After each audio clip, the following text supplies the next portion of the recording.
Hello, welcome back to Premier League. Dad, how are we all doing? My name's Kee. We are live. Oh, hang on a second. I'll sort yourself out. Hang on. I need to make sure we're actually working here. How are we all doing? My name is Kee. We are live for Cardiff City. Cardiff City against Peterborough at the Cardiff City Stadium. Not quite sure what to make of this one. Cardiff obviously coming down from the Championship, changing manager for them. Obviously, the Brian Barry Murphy era starts at Cardiff City. He's coming in from the Manchester City Elite Development Squad, of course, isn't he? The Elite Development Squad at Manchester City. He comes in, and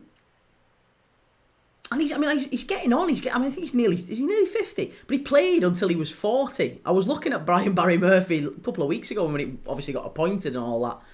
He played for Rochdale until he was 40, and then he managed Rochdale, and then he went immediately from there into kind of coaching at City. I think he resigned at Rochdale to go to City, didn't he? Yeah, resigned at Rochdale to go to City, and he's been at the City Elite Development Squad ever since, almost. I think he may have had a slight detour and went to Leicester and done a bit of coaching with Ruud van Nistelrooy, but generally speaking, he's always been at the City Elite Development Squad. So this is kind of first major foray, I guess, into management with a huge club like Cardiff. And how does he deal with it? Yeah, how does he deal with it? He's not really brought anyone in. As far, again, Cardiff fans, if you're watching, maybe you can enlighten me, maybe you illuminate me on it. But as far as I'm aware, Cardiff haven't really brought anyone in. I think it's been a pretty minimalist transfer window in terms of this summer. It's been pretty tame. Maybe it's a case of Brian Barry Murphy coming in and just assessing everything. Is he just coming in and taking a look?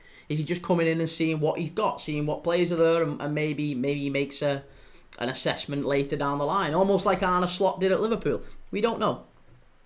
But yeah, they've not really been all that busy. When I had a look to see kind of what players I may have missed between the end of the season and the start of this one, there's not really been a whole lot coming into the Cardiff City Stadium. However, one team who have been very, very busy are Peterborough. Darren Ferguson, been very, very busy. Obviously, they lose three of their best, their three best players, all leave the club. They finished 18th last year. Wasn't a terrific season. Obviously, they won the EFL trophy. That wasn't a bad season from Darren Ferguson's point of view, but they did finish 18th, and they lost the three best players in Poku. Ricky Jade Jones, of course, going to St. Pauli in Germany, and Motherseal going to Stockport County. So I don't know how you cope with that. They've obviously brought a few in. So we'll see. We'll see exactly how they handle that. They've signed Declan Frith, I know, from FC Thun, young English winger from Switzerland. He's come in, and Okabue as well, this big centre-back, he's come in as well. So it'll be interesting to see exactly how they fit in. But yeah, Brian Barry Murphy, debut at the Cardiff City Football Stadium, at least his competitive debut anyway. So it'll be interesting to see exactly how he gets on. I can see all the chat coming in. How we doing? Sam, good to see you. Leon, SAFC Tom, good to see you too. Ostermorg, love it. Rubes, how's it going? I don't know why the chat's not going through. There you go. Oh, you can see it now. Right, let me catch up with TikTok. Sorry, because I know you're talking to me as well on TikTok. I'm not ignoring you. I was just doing my little intro. Just getting my little intro out of the way. And then we can chat. We can chat back and forth now. We can have a little chinwag. Okay.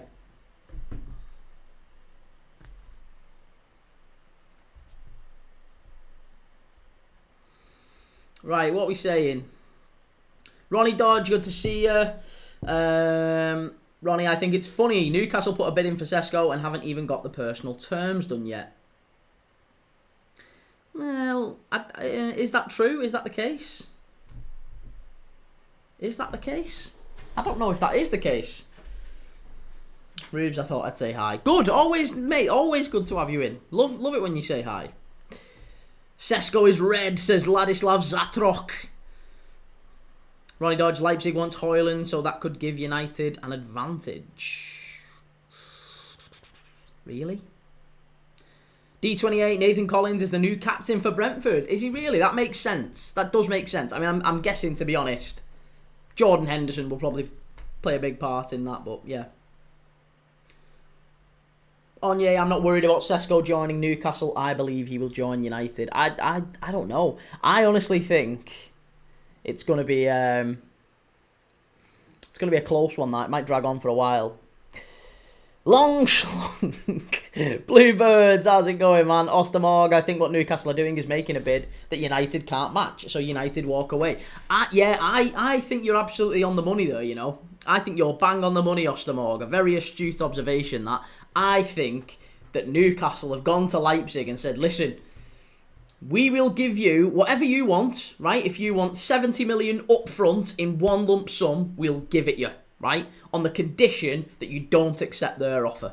Whatever they offer you, whatever you want, we will offer, as long as you don't accept theirs. So he has no choice, absolutely no choice, but to come to us, because that's the only acceptable offer on the table. Chimey, how's it going? Sam, Kee, Isaac ain't going to Liverpool. Okay, Sam, if you say so, mate. Robert, he's interested in both our projects and wants to see which suits him best. Ronnie Dodge and Burmo finally gets his debut tomorrow against Everton. D28, what do you think about the whole situation at the moment with Sheffield Wednesday? Very sad. Very sad. I've got a lot of time for Wednesday. Yeah, feels sad. I like Wednesday as a club, so disappointing if Chansiri's still there for much longer, I guess. I think they all kind of want him out, and I think it's probably best for the whole Football League if he leaves. Onye, Newcastle have the financial advantage over United, but it's down to the player. Well, it's not really down to the player. It's only down to the player if Leipzig accept both offers. Leipzig have to accept an offer in order for the player to speak with the club. If the only offer that Leipzig accepts is from Newcastle, he has no other choice other than stay at Leipzig or go to Newcastle. And if he's not really that bothered, then yeah. Thomas, do you think Ekitike will fly this season? How many goals and how are you doing? I'm doing well, mate. Thank you. Good to see you again. How do I think Ekitike will do? I just think Ekitike's still young. He's still a baby. He's still learning. He's still growing. And I still think he's probably going to end up playing wide left sometimes. He'll probably end up playing... Sometimes he'll play instead of Isak. Sometimes he'll play with Isak. But as a general rule, I think he'll be mainly just used to get this season just bedding into the Premier League. I don't think he's going to explode and be like terrific in his first year.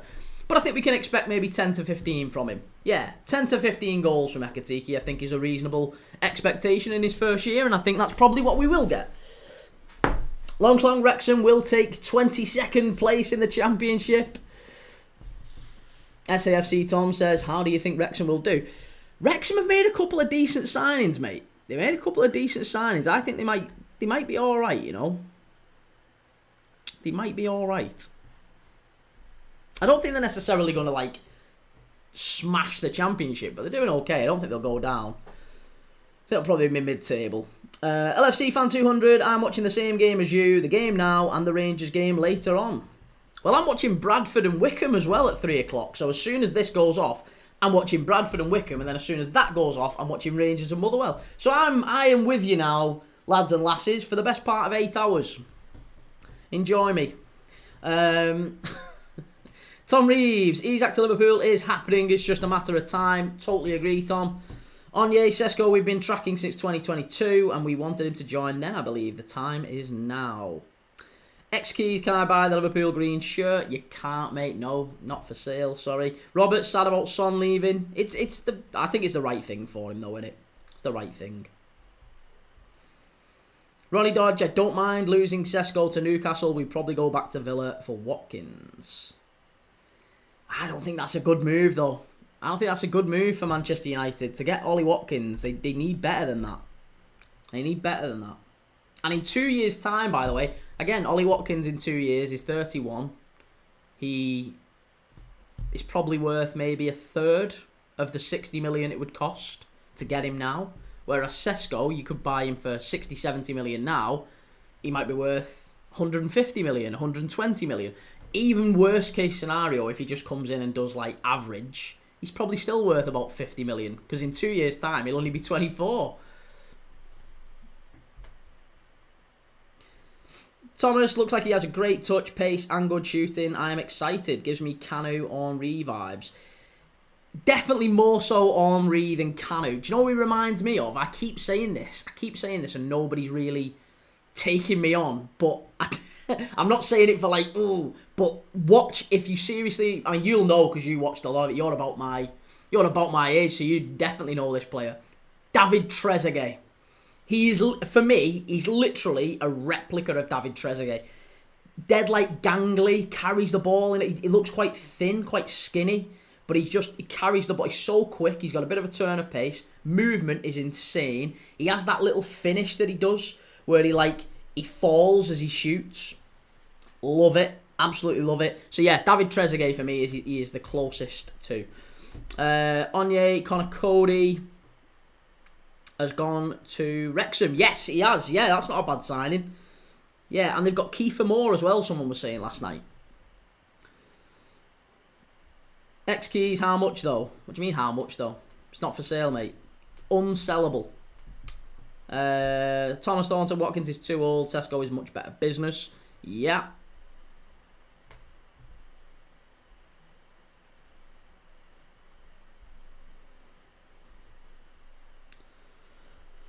Lima, behave. Watkins is exactly what we need. Sesko will go Newcastle. Yeah, he might be what you need right now. He might be what you need right now.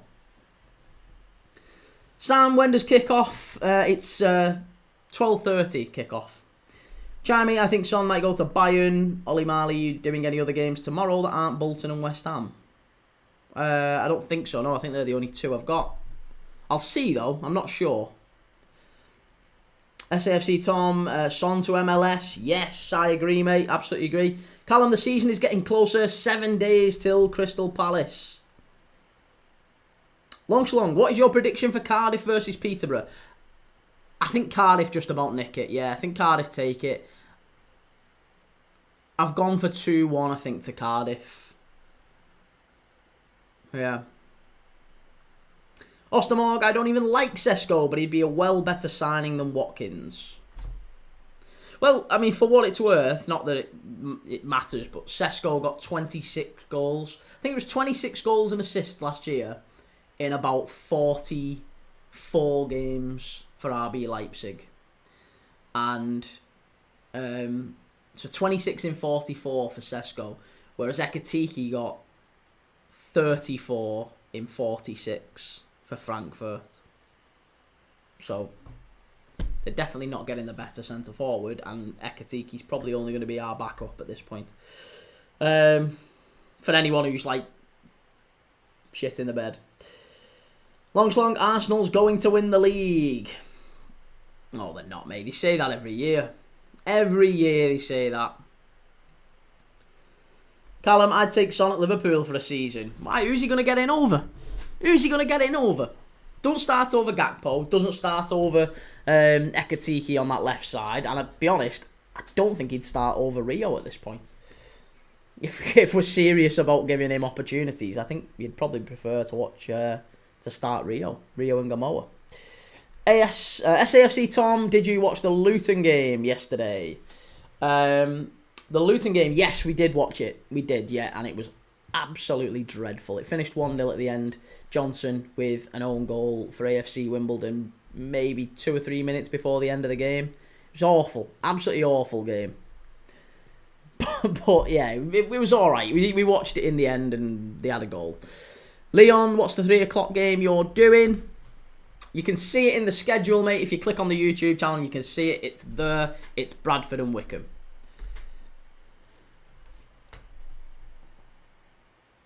Thomas, it's the big shift of the ball with the drag to the side and wide gate like Canu. Yeah, fair enough. Yeah, I can see that. Onyé, I think Sesko is a perfect replacement. Tall, strong, decent movement, lots of shot power. Thomas, I like Trezeguet, that falling finish. Henry used to do a lot too. He did. Wonderful player. I remember Liverpool being linked with Trezeguet. Do you remember that? Do you remember when Julio first came in and he was like, yeah, I'm going to sign us Trezeguet and Zidane. We got Shearu and Salif Diao. Gibril Cisse.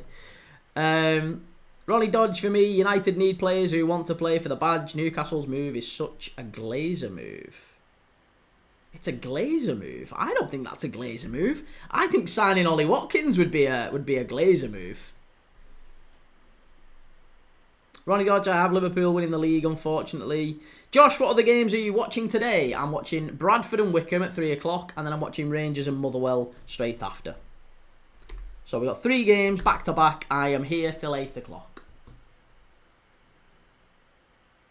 Thomas, Arsenal surely nowhere near winning the league this season. You've signed a few okay players, but none as good as LFC.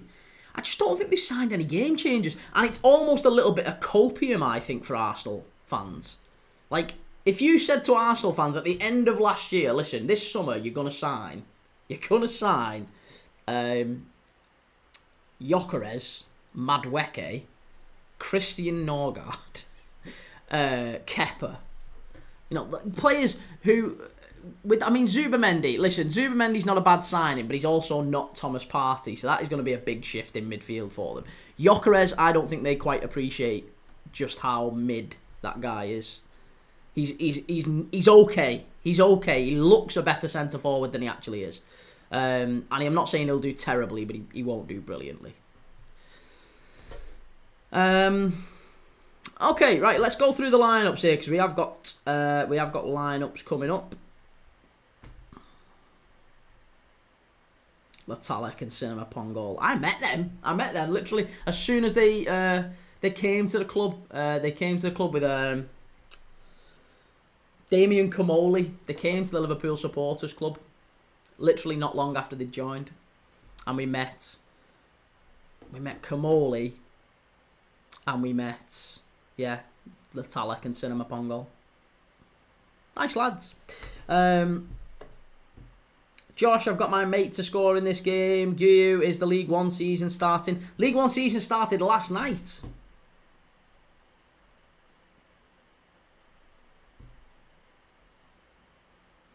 I am Crute. Has the Newcastle bid for Sesko been accepted? I believe so, yes. Effectively, I think what Newcastle have done is gone to Leipzig and just said, there you go. Whatever you want, it's yours. Just don't negotiate with Manchester United anymore. Franco H90, who's playing? Cardiff and Peterborough. Right, the lineups. Let's go through the lineups because we're very, very close to kick-off. So I'll put them up on the screen on YouTube if you're watching along with us. It is on Sky Sports, but let's just get the lineups up on the screen. Players are just having a little pre-match huddle at the Cardiff City Stadium.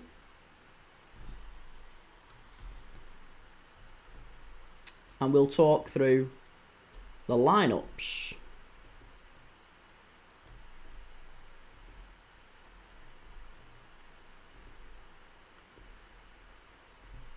Okay, there is your lineups for Cardiff City and Peterborough in today's games.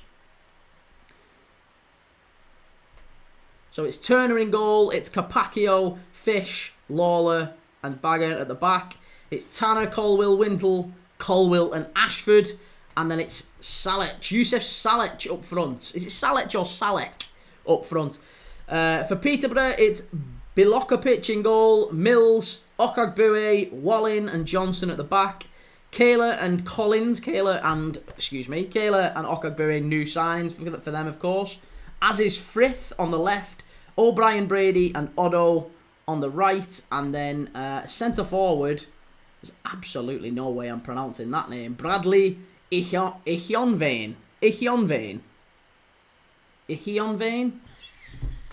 There's no way I'm getting that right.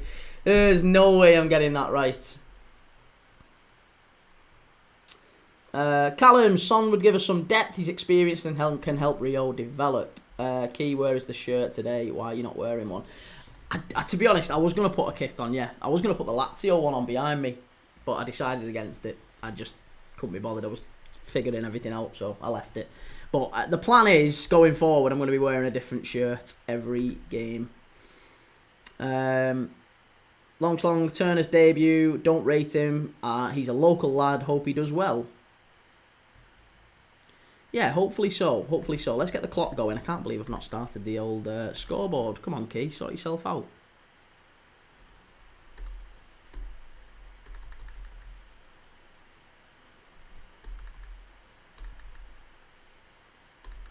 There you go. Right, we're off.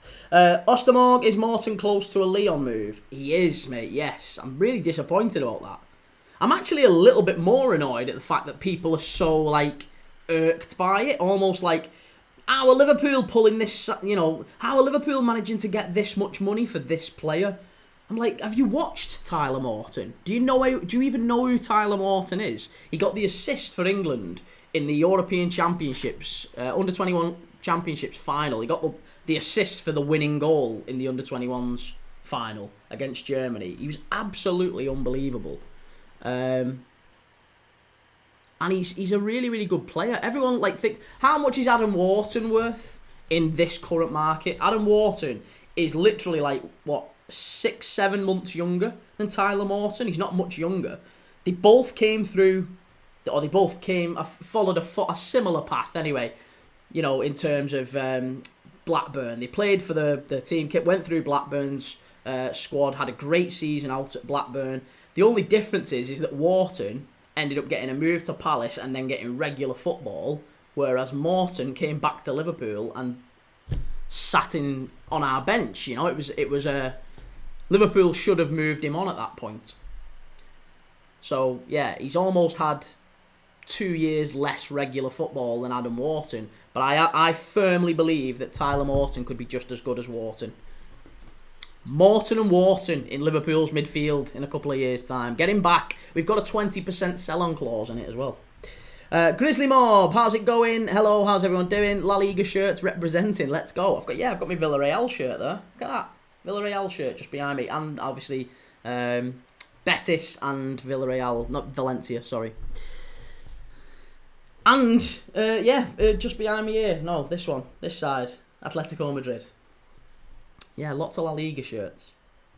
Ostermorg, I think we could have got more if Clark was 10 million, then Morton should defo be more. He definitely should, I agree. Right. Let's get stuck into today's game. Cardiff starting off on the counter. Peterborough in here. No. Cleared away. Right, I've got Peter in the wrong kit. I thought they'd be in the grey number, but they're not. They're in the white, so I'm going to have to put them in. I'm going to have to sort the kits out, because there's absolutely no way I'm leaving it at that. Right, there you go. We'll have them at that colour. That's better. Cardiff and Peterborough. Timbo sliced that voice crack. I've not had enough to drink today. That's what it is. I'm trying to just get myself sorted.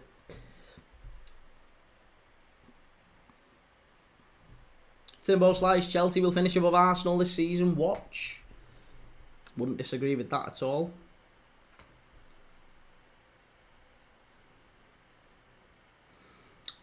I am Crute. Romano has said United are prioritising a midfielder, a keeper and a striker.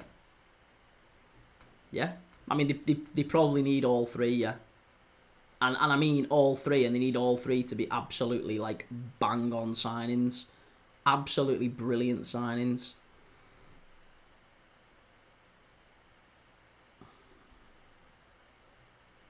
I am Crute. If you play in the Bundesliga and Bayern aren't interested, that's concerning. I just think he hasn't... Yeah, he scored and conceded an awful lot less than Ekatike did last season.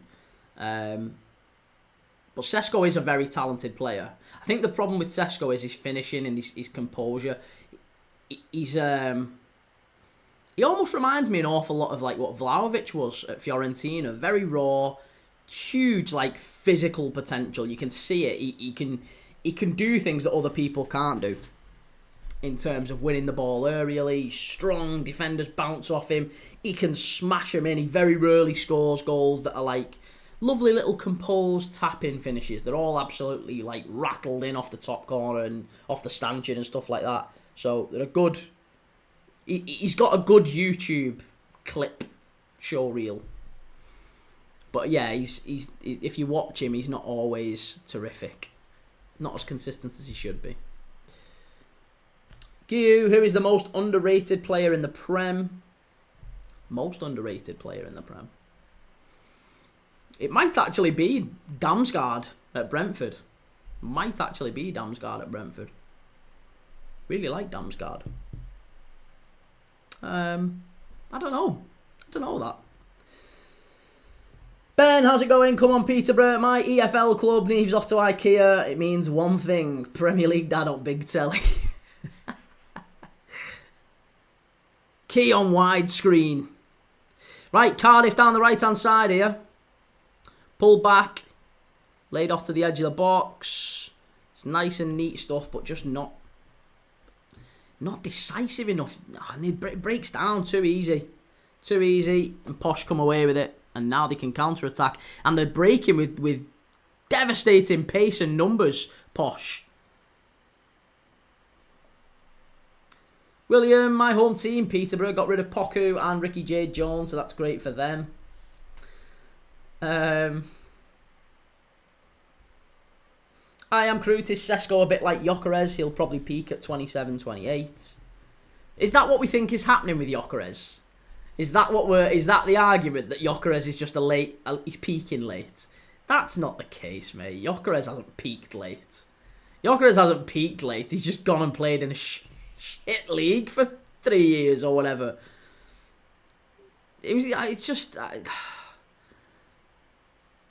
I think we'll find an awful lot out about Gyökeres this season. And some people, maybe me, maybe I'll have egg on my face. Maybe I'll have red faces and whatever. It'll be, if that's the case, fine, right? If he turns out to be Haaland good and he's tearing it up and Arsenal win the league, fine. I'll hold my hands up and I'll say I've got it wrong. I've completely got it wrong.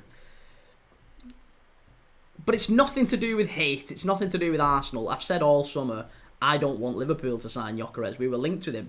And I said, I don't want it. I really, really don't want it. There's one centre-forward I don't want. It's him. I think he's the most expensive and overrated player we could buy. So please don't get him.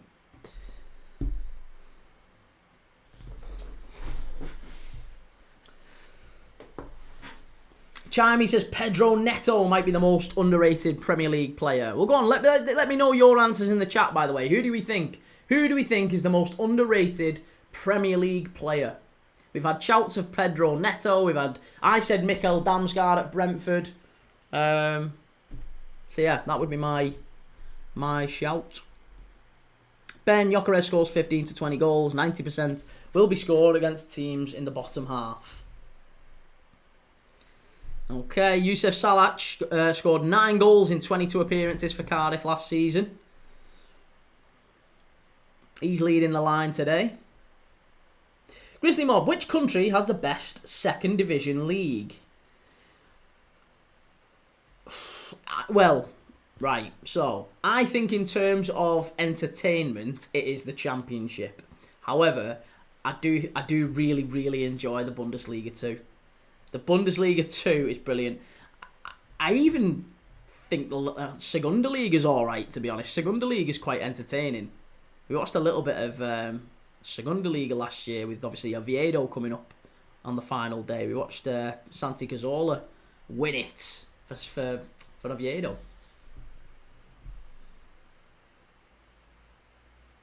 Tex-Mex Jex, I'm an ignorant American, but isn't Chelsea a better club than Arsenal? I think they're a better team than Arsenal right now, and I think historically I would never have said it, but yes, I do think Chelsea are a bigger club than Arsenal now. Ben Konza is a shout, a very good centre back. Yeah, not too bad either. Callum and Ben, yeah, good shout. Timbo, United should sign Watkins. He's good for now and not so expensive that it stops future signings. But you're gonna have to pay if you pay 60 million for Watkins. You have to pay 60, 70 million for another centre forward in 2 years' time. Daz Reynolds, thoughts on Liverpool's new number 7? Wonderful player. Looking forward to seeing more of him. Tonali is another shout. Arsenal are just excuse FC, says Ronnie Dodge. Francie Price, Premier League top 4 predictions in order. Liverpool, City, Chelsea, Arsenal.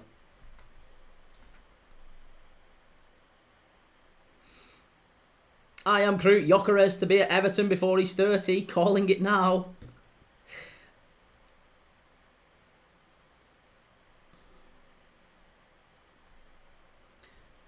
DN, Sandro Tonali, I think, again, is not a bad player, but I don't know if I'd qualify him as the most underrated player in the Premier League. Romero, John McGinn, Gibbs White, probably Nicholas Jackson, to be honest. People act like he's a clown, but he's a fine footballer. Nicholas Jackson and Darwin Núñez, you could probably file under that category, couldn't you? Yeah. Matthew Jose Weeks Platt, I bet you don't have a Harchester United shirt. I don't, mate. No, I didn't really watch a lot of Dream Team back in the day. Jorgen Strand Larsen. Now, I like that shout. I do like that shout. Strand Larsen is a very good shout, yes. I do like that. Isaac, do you reckon Newcastle get Sesko? I think they do, yeah. In the end, I think because they literally cannot afford for him to not go to Newcastle. They can't afford it. The optics are absolutely dreadful. They can't keep getting turned down by players. They can't keep having players looking to leave, and it's terrible. They need to get this right. So I think that the Saudis will have gone to Leipzig and basically said, listen, whatever you want, we'll pay it. Whatever you want. This isn't a negotiation. This is a, eBay, buy it now. eBay, buy it now. You name your price, we'll pay it. Just don't negotiate with them. We'll pay it. Whatever you want, we'll pay it. So yes, Sesko might actually want Manchester United. He might prefer Manchester United. But if United can't reach what Newcastle are prepared to do, then Leipzig are going to be like, well, no, we're selling to them. We're selling to them. And then it's a question of how, maybe United ask Sesko to do what Isak's doing for Liverpool. Maybe they ask him and say, listen, can you dig your heels in? Can you wait? Because eventually they will sell to us. If you say to Leipzig, look, I only want to go to Manchester United.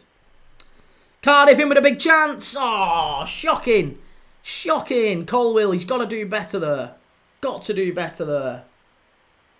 Good little play that down the right-hand side. First real chance of the game. 14 minutes in. Good little run down the right-hand side. It's pulled back. Edge of the box. Nobody around him. And he just scuffs it. Just scuffs it. Drags it miles wide. Disappointing, that. But first real chance, Colwill misses for Cardiff. 3-star Reds. Afternoon Key, Yunus Musa. Back on for Forest. Apparently another player that we are now being linked with is Arno Kalimwendo. Good. Again, another good player, Kalimwendo. 3-star Reds. I should have read Yunus Musa. Right.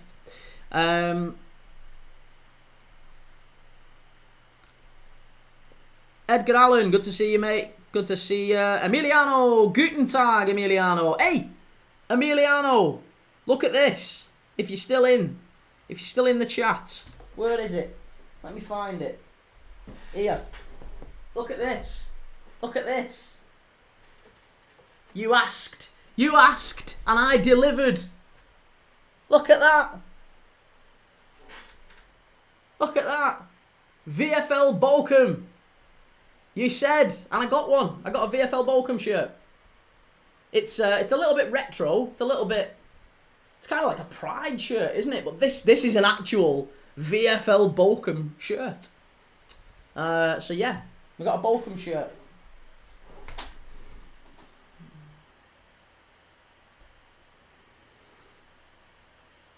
DN, the thing is, Newcastle have the pull and the sway, but Man United have the name. Yeah, you just want Man United on your CV, don't you, really? I think that's what it boils down to.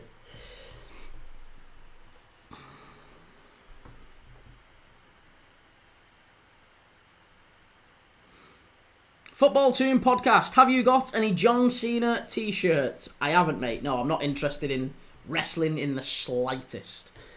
If I was going to get any wrestling shirts, it would be like back in the day sort of stuff. It'd probably be like an Ultimate Warrior one piece. And I don't think I've got the physique to pull that off anymore, sadly.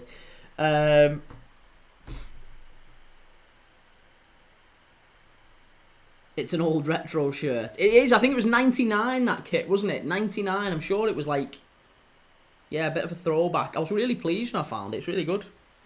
Ronnie, who's the most unlikable current league manager? For me, it's Arteta. It's probably not far. Yeah, probably not far from it. Probably not far away. Ben, we need Sesko to get to the northeast. I think he will. Apparently, we lent Newcastle Richard Hughes to get a deal over the line, because I think it was Ben Jacobs was suggesting, and Craig Hope as well was saying, if Liverpool have any sense, they will be helping Newcastle. They will be lending Newcastle resources to help them get their striker, because if Newcastle get their striker, Liverpool get Isak. If Newcastle don't get their striker, chances are we don't get Isak. So both clubs are kind of working together. Both clubs working together. Chimey, Prem Dad, Pride Parade, watch along coming along soon. I don't think my wife would be best pleased. United Forever, what game is this? It's Cardiff against Peterborough. And I'm hoping for a better game than we got last night in the Luton and AFC Wimbledon game, because it was friggin' awful. It was absolutely dreadful. I am Crew. Do you think Mikel Arteta will last the season? I do, yeah, I do. I can't see how he could finish the season with no trophies at all, doesn't win a title, doesn't win anything, finishes maybe even third or fourth. But as long as he qualifies for the Champions League, I don't think for 1 second he gets sacked. No, I think he keeps his job. Yeah. Arsenal's ownership are quite happy with him. They're quite happy with him. As long as he is getting them Champions League football, he is going nowhere.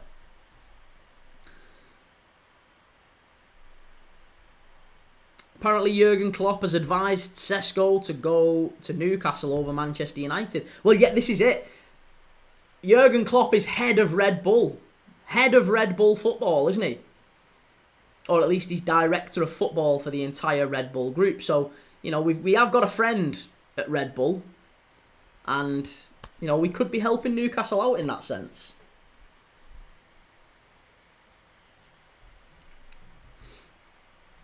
Emiliano, the colours on the kit are only because of the sponsor on the shirt, because they are creating colours. Is that what that is? Oh, I didn't realise that. Is that what that is? Let me see. Faber. There you go. Yeah, I didn't realise that. Faber. Lotte Service. Lotte Service, Faber. Maybe that's what it is then, yeah. Nice. Thank you for letting me know that. I didn't know. Olia Rahman Rubel. Who is win today? I think Cardiff will get the win today. But Peterborough are surprisingly starting quite well, given they've lost a number of players. They've done quite well.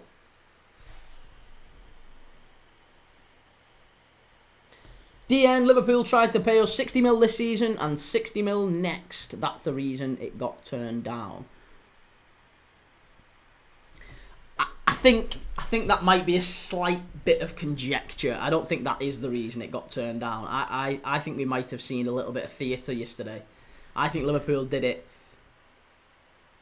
probably with Newcastle's consent and probably on the understanding that we'll submit this and we'll... Oh my God, very nearly 1-0 Cardiff from distance again. Colwill wrapping his foot round it. Oh, 30 yards out. He just thought balls to it. I'll have a go. Picks it up. About 25 yards out here. 25 yards out. Lovely little shot. Keeper doesn't even move. How close is this? Phew, that's not far away. That'd have been a really good goal. Keeper was stranded. Absolutely stranded. Josh, hello mate. Any recommendations for cheap LFC shirt? No. All mine are like literally from like decades ago, years ago. Absolutely years ago. You can get some decent stuff on Vinted. Yeah, you can get a lot of decent stuff on Vinted. Be surprised. Ostermore, Glucho might get his first minutes against Leon today. Might watch it. Ronnie Dodge, Hang on 1 second. For me, Newcastle can't be embarrassed anymore. We already took Cunha and Mbermo off them. Well, yeah, Newcastle will look at it as we've got to try and send a message that we're not to be taking mugs out of. So if that means we have to pay Leipzig more to secure the deal, then we will. Yeah. Spud Lover, he wants Liverpool to get Isak, that's why. Absolutely, you know it, mate. No flies on you. I am Crute. Michael Edwards has phoned Jurgen and said, pull Sesko now and have a word. We need Isak.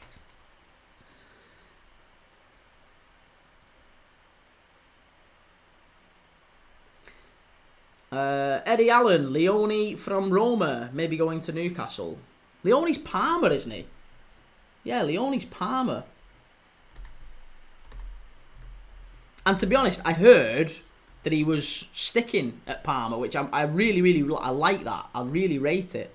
He's a very, very talented young centre-back, and you don't want to see 18-year-old centre-backs, like Jorel Hato, for example, signing for big clubs. They don't get minutes. It's a backwards career step, if anything. You want players staying at clubs where they're getting regular game time. And if he's getting regular starts at Parma, which he is, 18 years of age, big future, stay there for another couple of years, lad. You go and back yourself. Giu, thoughts on Sunderland's transfer window? Very good. Yeah, they've given themselves a real chance, haven't they? They've given themselves a real chance. Cardiff again, continuing to scrap here. Salach with a chance, but it just didn't really. He didn't really even get the shot away. It was just blocked, and then a cross comes in straight into the keeper's arms. So not good. Yeah, not good that from Cardiff. Bit scrappy. Peterborough, lots and lots of bodies back, and they're resorting to shots from distance. To be honest, they are having some joy down this right flank though. Yeah, Colwill's getting into some very good spaces, and yeah, coming down the right hand side, they are just getting some decent opportunities. So good stuff. Baz, Cardiff put the ball in the net. DN, they still need some centre halves. Yeah, Newcastle do. Newcastle absolutely do need some centre halves. I don't think Botman's the player for him. He's too injury prone. Shah, he's getting on. How long will he keep going? Dan Burn, he's getting on. So for me, yeah, you look at, you got Dan Burn, Botman, Shah. Obviously the Sells is still there. For me, I'm not entirely sure that's a defence that really carries him back into the Champions League. Ostermorg, Saudi was after Leone as well, wasn't they? Saudi's after everyone. Dylan Lawler's been booked here for Cardiff. It's a rough tackle on the halfway line. And Darren Ferguson wasn't too happy with it either. But he got the yellow card. DN, Botman is so good. I just pray he will stay fit. Gio, I'm a Sunderland fan and we're playing Betis today. Good. William Lascelles seems like he's been at Newcastle for ages. He has, hasn't he? He's been at there, it's like 10 years, I'm sure he is. Ostermorg, let's pray he's not another Moussa Diaby. I have no problem with people going to Saudi. I mean, like I said, you can go there and tax-free, you can earn in 1 year what you could earn at any other club. Like, if you were in Europe, 1 year in Saudi is probably worth like 6 in Europe. So I can understand why some players go and say, do you know what I'll do? I'll go for a couple of years towards the back end of my career, and it'll absolutely sort us out. It'll mean that I don't have to keep playing as long because I'll get 2 years out there.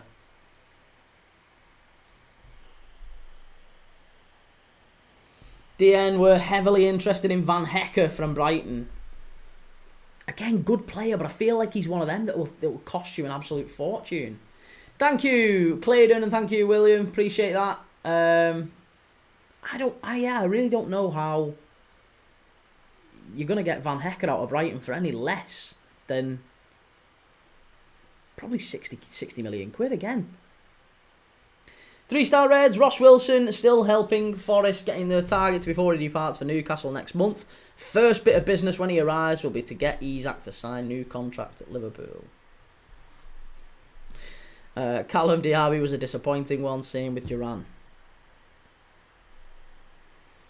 I mean, Duran's only lasted 6 months there, but he's made himself 9 million quid.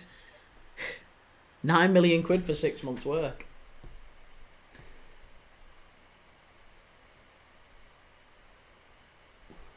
Coos, thoughts on Douglas Luiz to Newcastle to Forest? Apparently Everton are still chasing Douglas Luiz, but a good player. A good player. He's had a rough couple of years, I would say. I'm not sure I'll look at Douglas Luiz and think he's a game changer for Forest. I still fully expect Forest to finish probably bottom half next year. Maybe mid-table. I certainly don't expect you floating around the European places. Like, there's a train of thought, by the way. Someone was talking about this the other day. Nottingham Forest might actually be doing Crystal Palace a favour by taking the Europa League spot. Because think about it, if Crystal Palace go into the Conference League, they probably end up going into it as probably favourites. Chelsea ended up winning that Conference League, playing mostly their B team for 80% of the tournament. So Palace would go in certainly as one of the strong favourites, and that would be their best chance of getting European football again next year, wouldn't it? So for me, I think there's a world where maybe Forest, or if Palace do lose the appeal, which we find out the result of on the 11th, by the way, there is probably a world where you look at it and think, okay, well, Palace might actually do okay out of it. Palace might actually come out smelling of roses. And Forest might actually be the ones who lose out, because they'll go in the Europa League and, higher quality of team. They probably don't get Europe via the league. And unless they win the Europa League, then chances are Forest aren't in Europe next year. And Palace could be. Ostermorg, do you reckon Duran is doing a Hendo, spending 2 years at Turkey and then he'll get a Prem move? Yes, absolutely. 2 years away in a different league and then you move on again, so you keep the tax money. The lovely tax-free money that you went to Saudi for in the first place. Yes, it's exactly what Gerrard is in the midst of doing as well, by the way. Gerrard is in the midst of doing it after leaving El Ettifaq. He's, I think, still in his 2-year hiatus. He's going to be living outside the UK. That's why he's not really sought any permanent positions anywhere, whereas I think he might have done. He might have looked at the Rangers job, he might have looked at a few other places.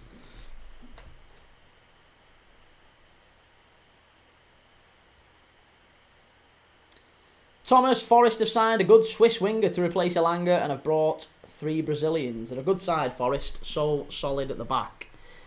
Yes, but I still think losing Elanga is going to be a blow. And Doy is a good signing. I don't think they can expect the same output from Chris Wood. So it's going to be interesting to see what they get from players like Jar and who's the centre forward they brought in from Botafogo. I can't remember the centre forward they brought in. He scored in the Club World Cup, didn't he?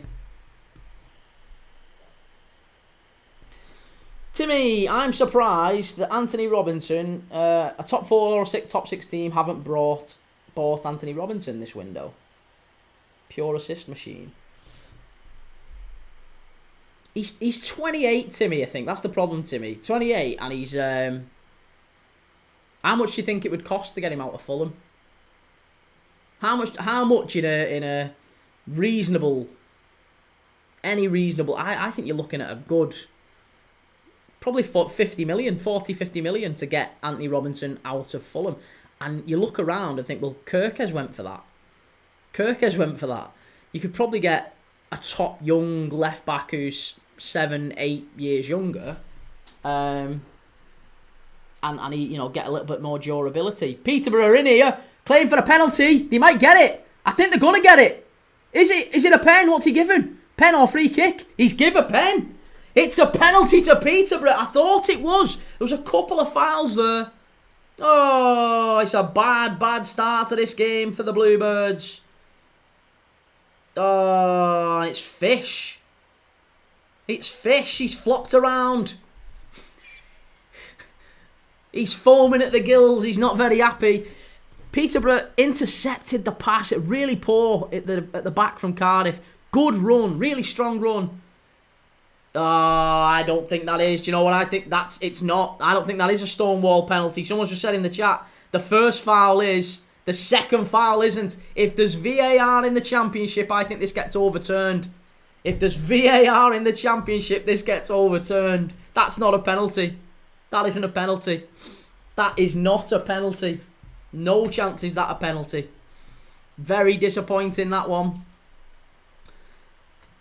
Very, very disappointing. The first one, if you watch it back, the very first one, he gets clattered just outside the area. That one probably is a foul, but the ball trickles on. It runs on, and I think it's O'Brien Brady, is it? It's a great run from Odo on the right.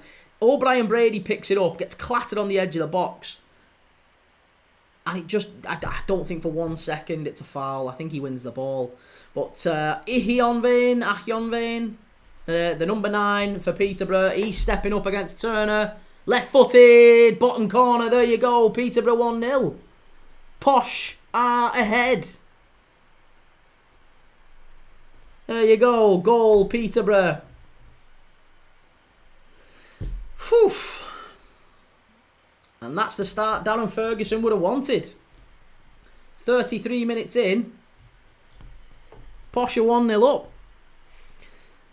3-star Reds reaching the last 16 of the Europa League pays the same as winning the Conference League final, minus getting in the Europa League the following season. Hang on a second. So reaching the last 16 of the Europa League pays the same as winning the Conference League. Yeah, no, but then that's what I'm saying. But then you're just looking at it from a point of view of, like, just from a monetary point of view. Yes, of course, if Forest were to reach the last 16, then yes, it probably is better. In that sense, from a financial point of view, but it gives Palace a huge chance, I think, to get in the European places next season, and that might mean the difference between them being able to attract players and not. Shay, do you rate Sesko more than Gyökeres? Yes, Sesko is better than Gyökeres. Sesko is better than Gyökeres. Make no mistake about that. He is. Yes. Callum, Sesko, Gyökeres, Akatiki are like what Jackson, Højlund and Nunes were 3 years back. It's another battle. To be fair, Højlund only ever scored about 4 goals when United had signed him, so he wasn't anywhere close to what Darwin Nunes was doing. And even, to be honest, even Nicholas Jackson, everyone remembers watching the clips of him at Villarreal. Everyone remembers. I watched a lot of him at Villarreal. We all thought he was a bit... I'm not sure that's a good signing. I thought they'd go and get Samu. They were after Samu from Porto. Oh, he was at Atletico Madrid at the time, wasn't he? And instead they went with Nicholas Jackson, Chelsea. They're in again, Peterborough. Keeper comes out. Ooh, claim for an handball. No, not getting it. Ref says nothing.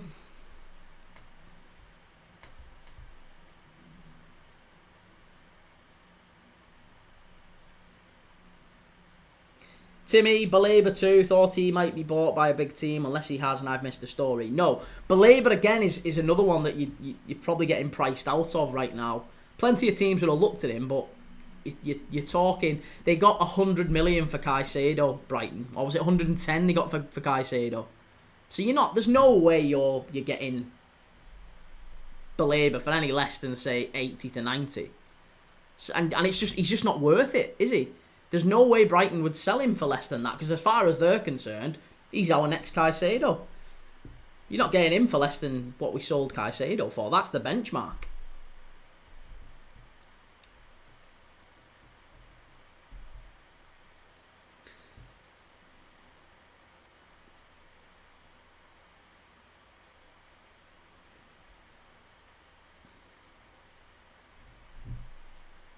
What a brew. Hiya, Key, mate. Long time no see. How have you been? Really good, mate. How are you? Good to see you. Good to see you. We're just watching Cardiff and Peterborough. Cardiff getting beaten so far. Penalty in the early stages here. Shot from distance. Too easy. Straight down the goalkeeper's throat. Shay472, do you play FPL, Key? I do, mate, yes. I've got an FPL league, a Premier League Dad FPL league. I'll put the code in the chat again. I think it is in the description. Excuse me.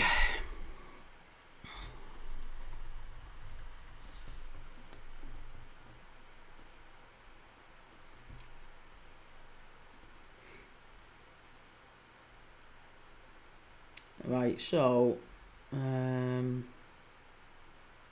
invite people to join.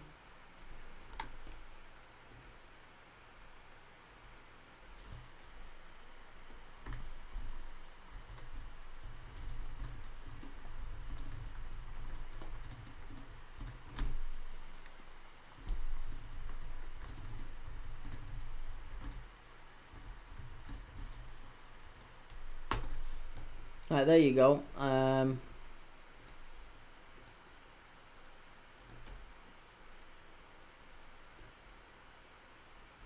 Reese Games, Peterborough fan here, up the Posh. How you doing, mate? Good to see you. Good to have a Posh fan in.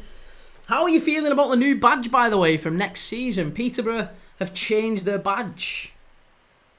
Ostermorg is Matt O'Reilly leaving Brighton. I remember we was linked to him before he went there. I think he has already left, hasn't he? Sure he's already left. No, he hasn't already left. Juventus eyeing a move for Matt O'Reilly. Yeah, lots of Serie A clubs were very... I'm sure one had already bid for him. I don't know why maybe that hasn't happened. Reese Games, horrid badge. Yeah, it's not great, is it? It's not great. Posh trying to copy Chelsea.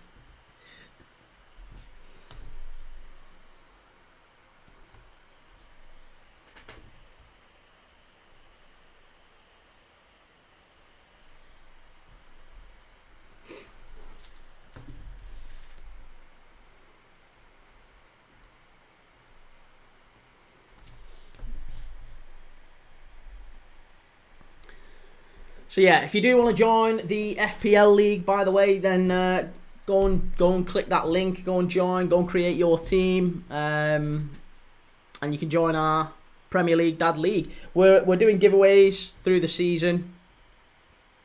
What that looks like probably will be, well, we're looking at certainly a shirt. Certainly a shirt for the winner, whatever shirt it is that you want. But I might even do something like, you know, funniest team name. And whoever's top at Christmas and things like that. We'll do some booby prizes throughout the season, so I'm trying to make it as entertaining as possible. But yeah, you've still got another couple of weeks before you have to finalise your team. Reese Games, worst badge in the history of football, and that is from a Posh fan.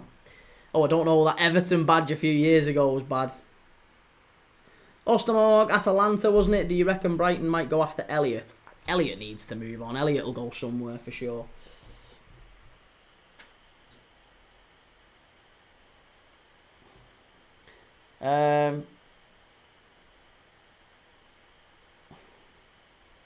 Liverpool for life. Mine's drop it like it's slot. like it. Yeah, we should be doing a funniest team name one, so we'll see. Get yours in. Get yours in. The link is in the YouTube chat. If you want to go and join the Fantasy Premier League. Who is in the FPL Dad team at the moment? So I'm doing it. I keep saying it. People have asked for it, and I've promised it, and I've not done it, or I have done it, but I haven't published it. I just need it. I need to edit it, but the problem is every time I edit it and like start the editing process, people are like, "Oh, this game's on. Will you do this game? Will you do a live for this one?" So I end up sat here watching games when really, if I'm being blunt and truthfully honest, I'm procrastinating. What I should be doing is editing the video that I've made and publish it, because I've not published a video since like April. It's shocking. I've got loads of lives. I'm live every day. Great channel in terms of lives. There's at least one live every single day, but absolutely shocking in terms of videos. So that's like plan number 1, 2, 3, and 4 for this next couple of days. So I will have my FPL video out, mate. Start with a long-winded answer to a really simple question. I'll have my FPL video out in the next 24 hours. You have my word. It'll be live tomorrow. And then you can see what ridiculous decisions I've made in which players I've put in and which stupid players I've left out. Because there's always two... I feel like there's two ways you can approach FPL, isn't there? You can either go, well, I'll tell you what we'll do. I'll just get, like, the best players in. Like, I'll go and get Cole Palmer and Salah and Haaland, and I'll fit them in. And then to hell with everything else. Like, everything else, I'll just try and squeeze whoever in. And then you end up with, you know, reserves at fullback who obviously are never going to play. Cardiff, what a chance and what a save! Oh, that's an absolutely stunning save, that. Again, Salic, I think he's got to score there. He's got to score, I think. And the Australian keeper there, Nicholas Belokovic. Oh, it's straight down his throat. I'm sorry, if you're 6 yards out and you've got a free header effectively, you head it straight at the goalkeeper, he's tipped it over the bar. You've got to be getting that either side or down, some way you've got to do it. You've got to figure it out. So that's poor from Salic. He should have scored there. Not the start that Cardiff would have wanted. Very near to half time as well. Got a few minutes left to corner to Cardiff.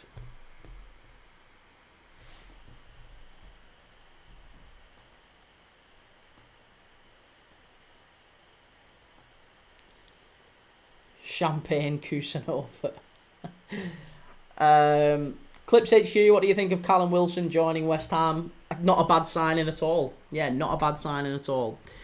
Thomas, I'm the same. Live every day, but got out of posting vids. Started again a few weeks ago. I really just need to tell myself off and get back into it. Because I actually really enjoy like the editing process once I get into it.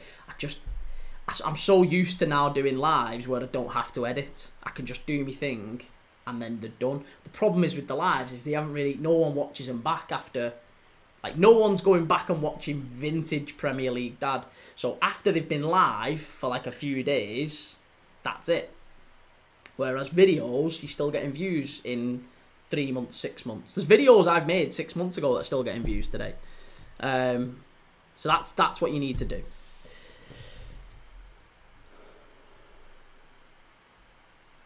Ostermorg, I've seen someone's FPL team name is Branth. Wait a minute. Ben Twish, your mum's athletic. 3-star Reds, fond memories of going to Peterborough's home ground when Forest won promotion back to the Premier League. After Clough's relegation, what followed was a third place finish and UEFA Cup qualification. Daz Reynolds, I'm thinking Wirtz or Ekatike. This is it, yeah, you can go that approach. Sorry, I didn't finish what I was saying. You can either go the approach of I'll squeeze like the best players in and then try to work a few players around it that could work. Or what I'll do is I'll go for like maybe one really good player, maybe like Salah because he's the best. He's the highest point scorer ever in the FPL and he is every year. Maybe I put Salah in there, but then I get some maybe lesser like Cunha or Mbermo might do quite well at United, so we'll put them in. Someone like that. But they're not going to be super, stupid high prices. Unknown FRX, what do you think of the Isak situation? The Isak situation is done, mate. It's absolutely done. Liverpool have already signed him. He might as well already be in a Liverpool kit. That's not me being bold or arrogant. It is already done. It's already done. It's already been agreed. It was agreed months ago. Months ago. And people were having a go at me and saying, you're going to look stupid, you're going to look stupid. I said, no way. There's absolutely no way that Newcastle are approaching Hugo Ekatike if they've not already got in their heads that Isak's leaving. It doesn't happen. They made a bid for Ekatike well over a month ago, and they accepted it, I think, Frankfurt, didn't they? And then Liverpool came in, they got one accepted, Frankfurt, Ekatike always was going to choose Liverpool. But there's no way that they bid for Ekatike if they know that they're keeping Isak. It doesn't happen. Doesn't happen. And there's no way that they bid for João Pedro if they're keeping Alexander Isak. Doesn't happen. So they've known, and apparently Melissa Reddy said that Alexander Isak informed Newcastle he was leaving over 12 months ago. That last season was going to be his last. And they knew that.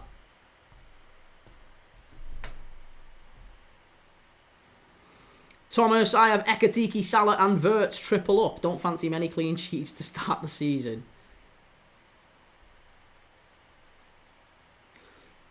Steve Keane, afternoon Key, how's you? Glad that footy is back. Yeah mate, it's amazing and it's good that we've got actual competitive football and not this World Club Cup nonsense again. Couple of good shots as well from I think I'm saying his name right, Ihonvane. That's definitely not how you say his name, is it? Iron Vein. I'm going to call him Iron Vein. Iron Vein. He's Iron Vein. That sounds a bit more like it. If I've got it wrong, somebody correct me. Steve Keane, what number would Isak be? Isak will be number 9. Darwin Núñez is going to Saudi. Al Hilal have made a bid yesterday for him. So yeah, he'll be going to Al Hilal, and that will free up the number 9 shirt. Alexander Isak comes in and takes number 9. Job done. Job's a good one. Right, half time. Cardiff 0, Peterborough 1. Sorry, Cardiff 0, Peterborough 1. Not the start that Barry Murphy was hoping for. Darren Ferguson will be made up. It was a penalty. That I don't think was a penalty, if I'm dead honest. I think if you're a Cardiff fan, you're a little bit annoyed with the penalty, the decision. It's not been... If VAR's on, I think that gets overturned.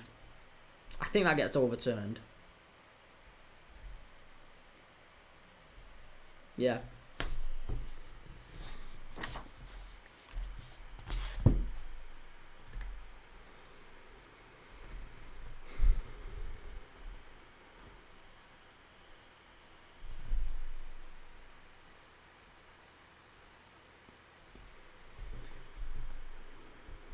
Right, well, what else did we miss? What else have we missed from the world of football in the last 24 hours that maybe we've not talked about? Isak due back in Newcastle today.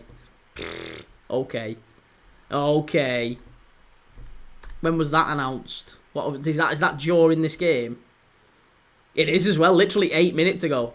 Alexander Isak is due back in Newcastle on Saturday following his personal training camp in Spain. A day after a bid from Liverpool of over 100 million was rejected by the Magpies. The striker's been training at Real Sociedad's training headquarters on his own after refusing to travel with Newcastle on their pre-season tour of Asia. Isak reported a thigh injury and travelled to San Sebastian to recover with his own staff. The thigh injury, by the way, this isn't in the Sky Sports article, but the thigh injury, according to Eddie Howe, the club scanned him when he was at Newcastle, when he reported the pain. They said, let's put you in a scan. He did the scan. The scan came back clear, showed no inflammation, showed no nothing. He was fine, at least according to the club. But he still felt pain, he said. Didn't feel like he could carry on with training, and he left the training ground within 5 minutes of arriving and starting training. That is what Eddie Howe said in his presser in Asia. And that is why Alexander Isak didn't go on the tour. And then, hey presto, he turns up in Real Sociedad a few days later, training by himself. Which I guess, to be fair, warm weather training is a thing, right? Warm weather training is a thing, especially if you've got muscle injuries. Could well be that that's just...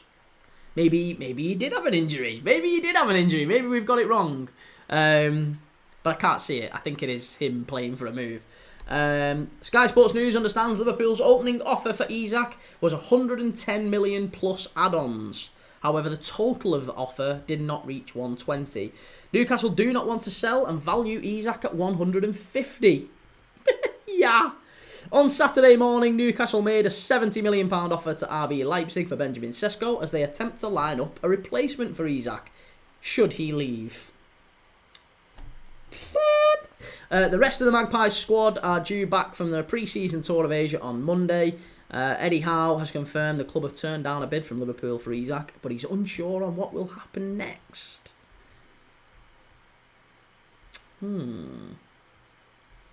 Howe revealed that he only found out about Isak training in Spain through the media and not from the player himself. Eddie Howe said, I know where he is now through the media. So I think from that perspective, it's difficult to go in any type of detail. The 25-year-old has informed Newcastle that he wants to explore his options in this transfer window after Liverpool previously made an informal approach for him. Liverpool play at Newcastle in the Premier League live on Sky Sports on August 25th. Monday Night Football, and we will be live for it. You better believe it. Oh, Isak hat-trick, late winner.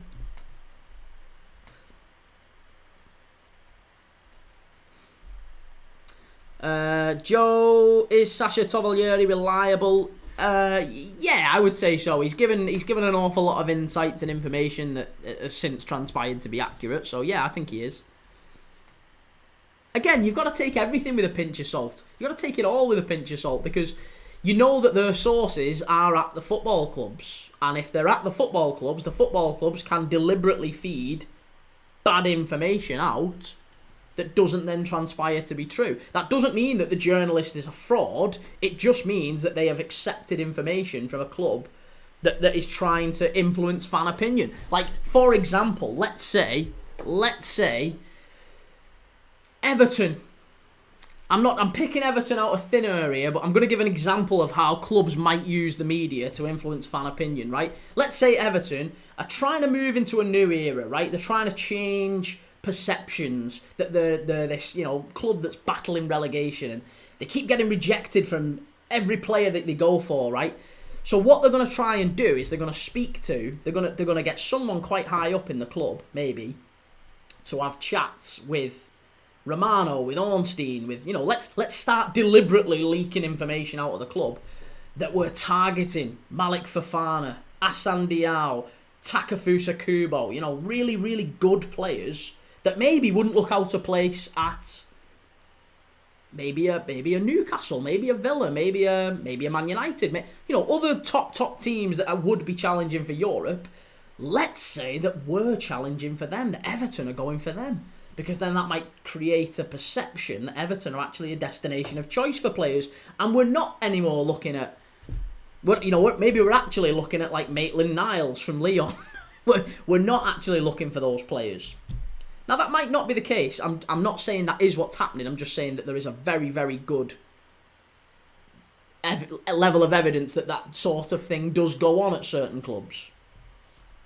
It does happen. D28, Callum Wilson has agreed to join West Ham.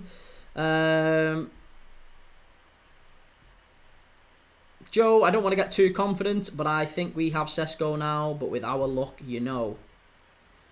I don't think you've got him just wrapped up just yet. Not just yet.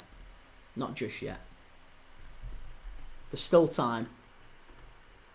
It honestly depends just how much he's prepared to push back on RB Leipzig, because he might say to him, I only want to go to United. Ginger Bagpuss, good to see you. As a Peterborough fan on holiday, how are we playing? You're playing incredibly well, I've got to say. You're defending very well. You've given up very few chances, maybe two chances, I would say, you've given up all game. Cardiff probably should have scored one of them, but you've given up 2 chances. But you've created a couple of good chances yourself.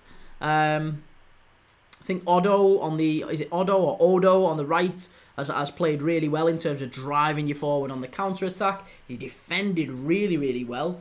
And Bilokovic has made a brilliant save as well. So goalkeeper's done really, really well. You scored a penalty through Iron Vein. I think I'm pronouncing that right. I hope I'm pronouncing that right. Iron Vein has done well. The young lad Frith as well. The new signing Frith from FC Thun. He's done really well, I think. So Frith on the left, Odo on the right. He's done really, really well. And at the back, obviously, the big lad who's just come in, Okabue.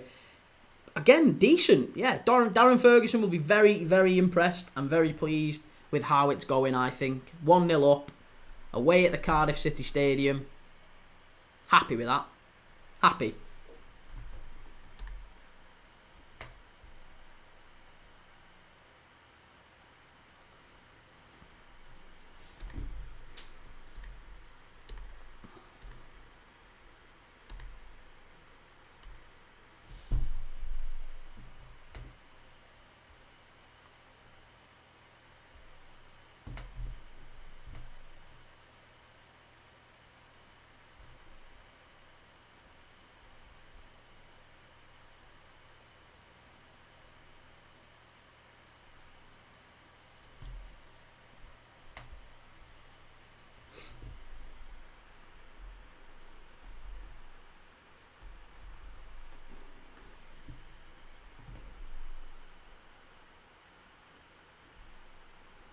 What else are we missing, by the way?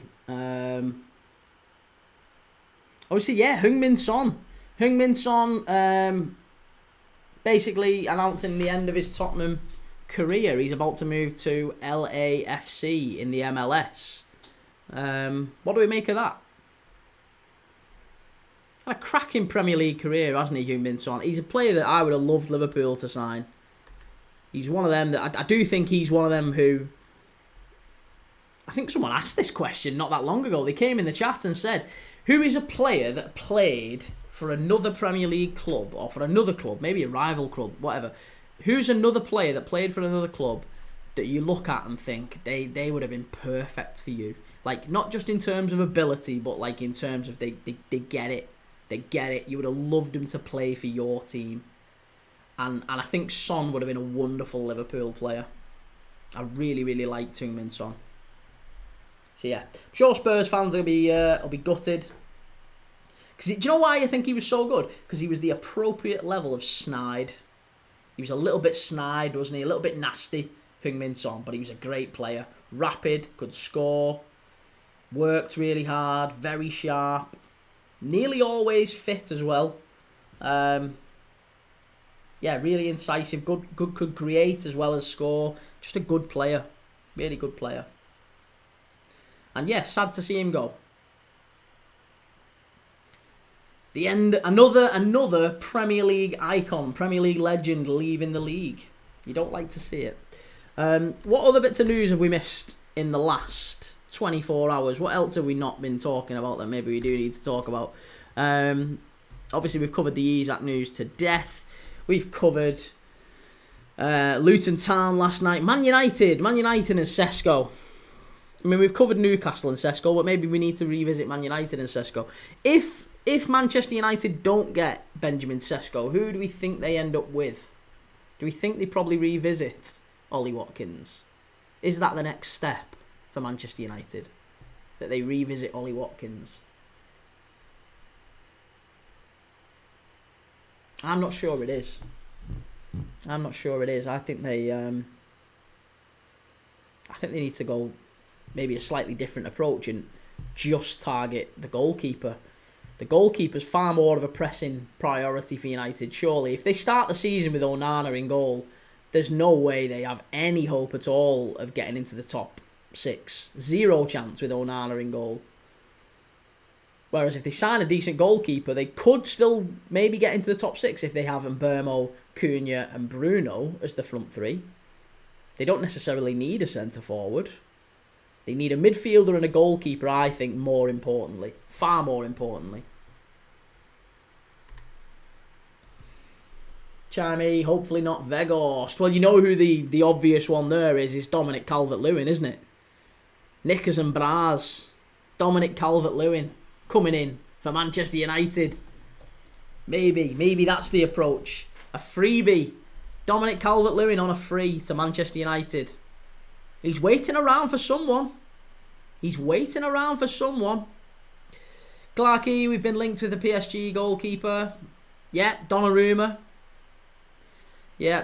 He would be an upgrade, wouldn't he, on Onana? But I also think he brings problems as well. Like, you've got to ask yourself, he's 26. PSG have tried to get rid of him for the last 2 years. PSG aren't best pleased with Donnarumma. They've won an awful lot with him, admittedly, but Luis Enrique don't like him. Luis Enrique has tried deliberately to move Donnarumma on for the last 2 seasons. He's tried to get... Last year, who did he go for last year? There was quite a public play, wasn't he? They went for a goalkeeper, and in the end, they didn't get anyone, and now this summer they've gone for Chevalier and got him. So, you know, you look at it and think, well... Why would Luis Enrique be so desperate to get a 26-year-old goalkeeper of that undoubted quality out? Well, it's primarily, in my opinion, because he's so bad with the ball at his feet. They can't split the centre backs. PSG. It's what every modern team wants to do. You've got to have a goalkeeper that can get the ball into feet and almost play as a sweeper. You want them pushing up a little bit to the edge of the box and passing it either side to the fullbacks or to the centre-backs playing as fullbacks. Donnarumma can't do that. He's a great goalkeeper in terms of he can come out and claim it. He's dominant. He's a great shot stopper. Bloody awful with the ball at his feet, though.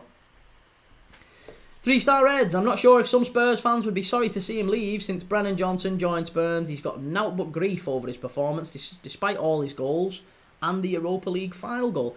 Yeah, Brennan Johnson is one of those mad players, isn't he? I think lots of his stats are actually quite impressive, but he's not a player who's anywhere closer to getting in that Spurs starting 11, is he? Like, I look at Brennan Johnson, you think, well, he's probably Spurs' best wide player in terms of numbers and contributions, but they don't like him. They would rather... Maybe Thomas Frank has a different approach with it, but I think he might end up... I think he might end up moving on. Maybe you'd be better off taking him back at Forest. Would you have him back at Forest? Lucas Lambert, Dominic Solanke. What about Dominic Solanke? You can't just say a name, Lucas. You can't just say a name. I don't know where that comes from. In what sense? What are we talking about, Dominic Solanke? What's the context? Callum Unai Simon is due a move. Another exceptional keeper. Very, very good keeper, Unai Simon. Right. Well, we are about to kick off for the second half here. Very, very close to kicking off for the second half.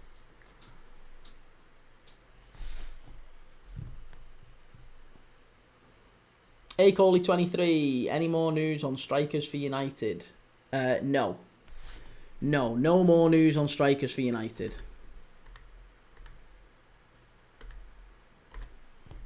The last update is that Sesko is in talks with Newcastle, or is at least... I think he's assessing his options. Newcastle have put an offer to him. RB Leipzig have accepted Newcastle's offer, or are very close to. And Manchester United, I don't think they can compete with Newcastle in terms of the money being offered either to Leipzig or to Sesko. 3-star Reds, Spursy fans whining and moaning about him. Certainly would take him back at Forest. At least his talent would be appreciated. Yeah, good player.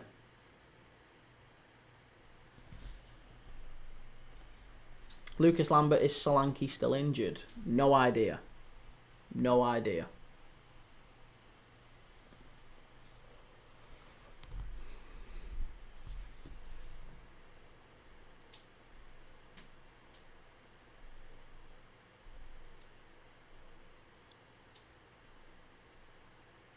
Louis Pearce, Xavi Simons to Chelsea. Yes, looking likely. Yeah, apparently he's left out of the squad for Leipzig today.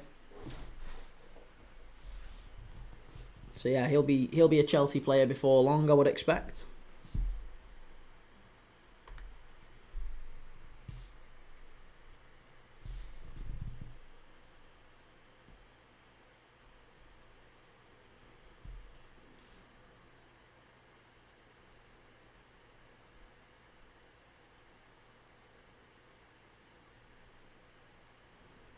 D28's on to LA in the MLS. Yes. Yeah. Sonny ending his Premier League career. Cardiff have got a free kick here just outside the box.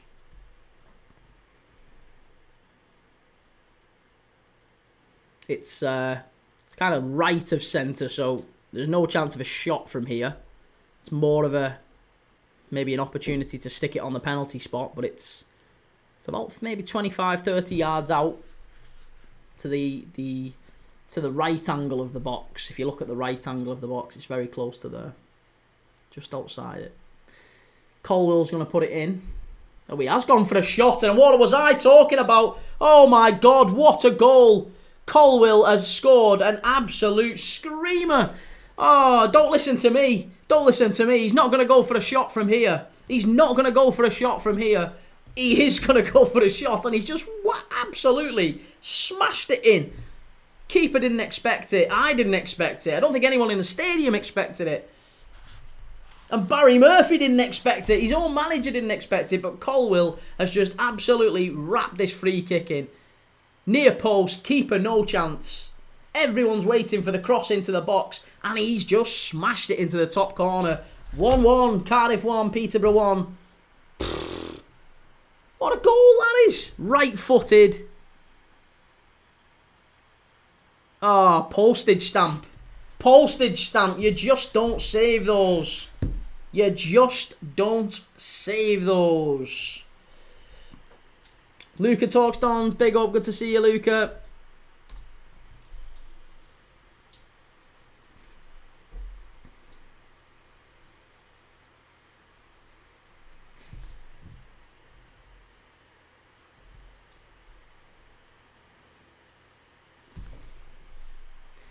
And there you go, that's the start to the second half we were all hoping for, isn't it? That is the start we were all hoping for. I'm good, mate. Yes, I'm good. You're going to MK versus Oldham, vlogging the game. Nice, enjoy it, mate. Enjoy it. That's, I've backed you to get a draw or, well, I've got an MK or draw in that one. So I'm certainly backing you, mate. Hopefully you do pull it off against the Latics. Dons versus the Ticks. So yeah, enjoy that, mate. It'll be a good day, good game. This one has certainly started better in the second half than we had in the first.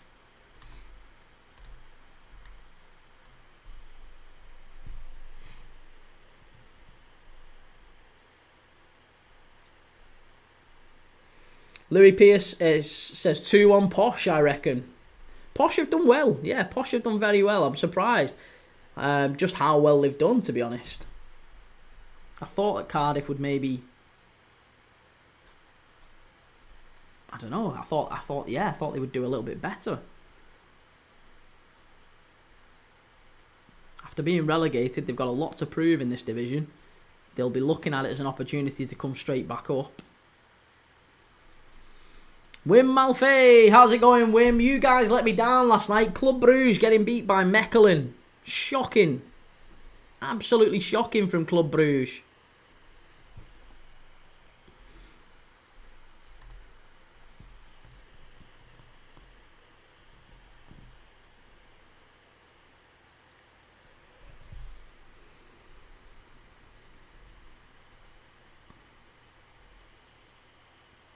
Really good pressing. Really, really good pressing from Cardiff.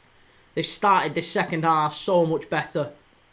Peterborough picking it up now. Odo carrying it forward. There's going to be a claim for the foul, but you're not getting it. This is a brilliant bit of play by both teams. Knocking it round, getting it back. lots of intensity in that midfield. The battles are just... It's breathless in this second half, and you can see...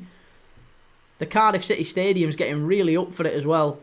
Literally, as soon as Cardiff get the ball, Peterborough all over them. They win it back, and then they carry it forward, get it back to the halfway line. Cardiff win it back, and it's not just a case of them giving it away. They're pressing. Both teams are really pressing, really high, really intensely. It's good. It's really good football. This. Reece, no Harry Kane, and now no Son. Tottenham are cooked next season. Wim Malfay, Carlos Forbes, 1 assist in a Club Brugge shirt.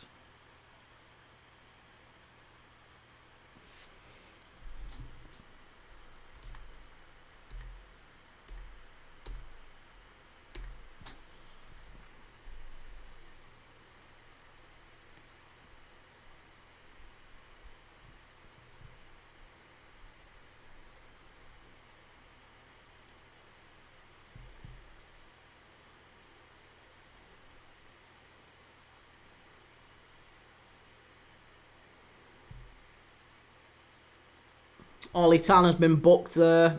Foul on the right-hand side. Just dragged the Posh left back down, I think, as he skipped past him.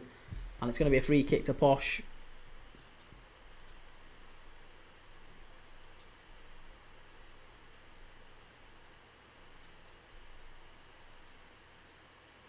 If you're new around here, by the way, if you're new, do give us a like, give us a subscribe. I'll put my...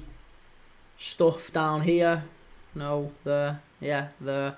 If you can go and give us a like and a follow and a subscribe on X, on Twitter, at the PL Dad. I'm live every single day watching games of football. We're live this afternoon for Bradford and Wycombe. We're live straight after that for Rangers and Motherwell. And yeah, we watch football from all over Europe, all over the European leagues, up and down the British leagues, Championship, National League, Scottish Premiership, Premier League, obviously. Bit of everything. So yeah, give us a like and a subscribe, and go and check us out on the other socials, namely Twitter, TikTok, Insta, Facebook, Twitch, everywhere. Reese, imagine a front three of Solanke, Kulusevski and Johnson. That's Europa League potential. Thomas, do you think we could get Barcola or Rodrigo after Isak, or concentrate on centre-backs? Both are mint, in my opinion. I'd love us to go out there and get to be honest, I prefer Barcola to Rodrigo, but I don't think we do. I don't think we get Barcola. There's lots and lots of rumours linking Liverpool to Rodrigo. But if I'm dead honest, I don't know if we do get him. I don't know if we do.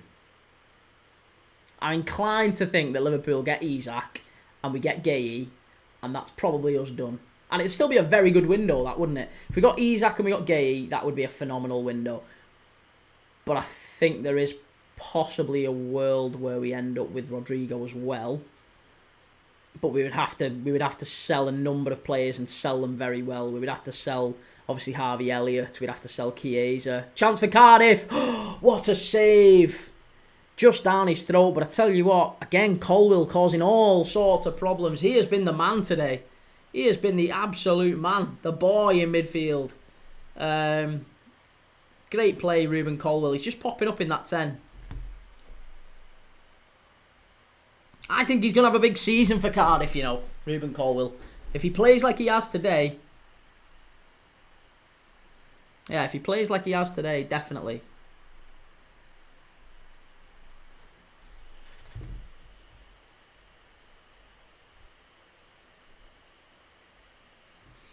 Thomas, we have still loads of money after signing Isak, apparently. Oh, yeah, we do. Listen, we absolutely do. You've got to look at it as like a squad perspective, though. I think for the same reason that, you know, Pep Guardiola's talked about squad size, I'm sure Arne Slot doesn't want loads of players there. He'll want, you know, Frimpong, I think, can play further up when Salah's at the AFCON. So we've got that option.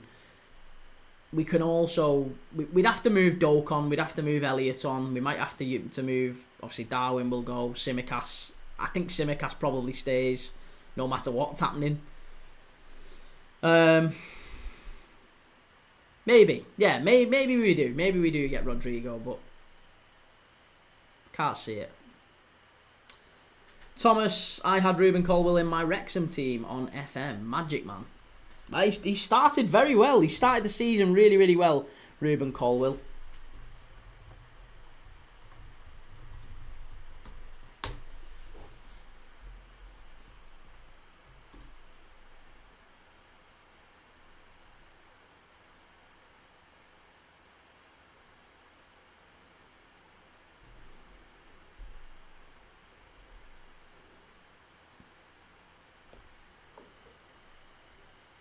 D28, Adam Reach is still a free agent. Might be decent for the Championship or League One.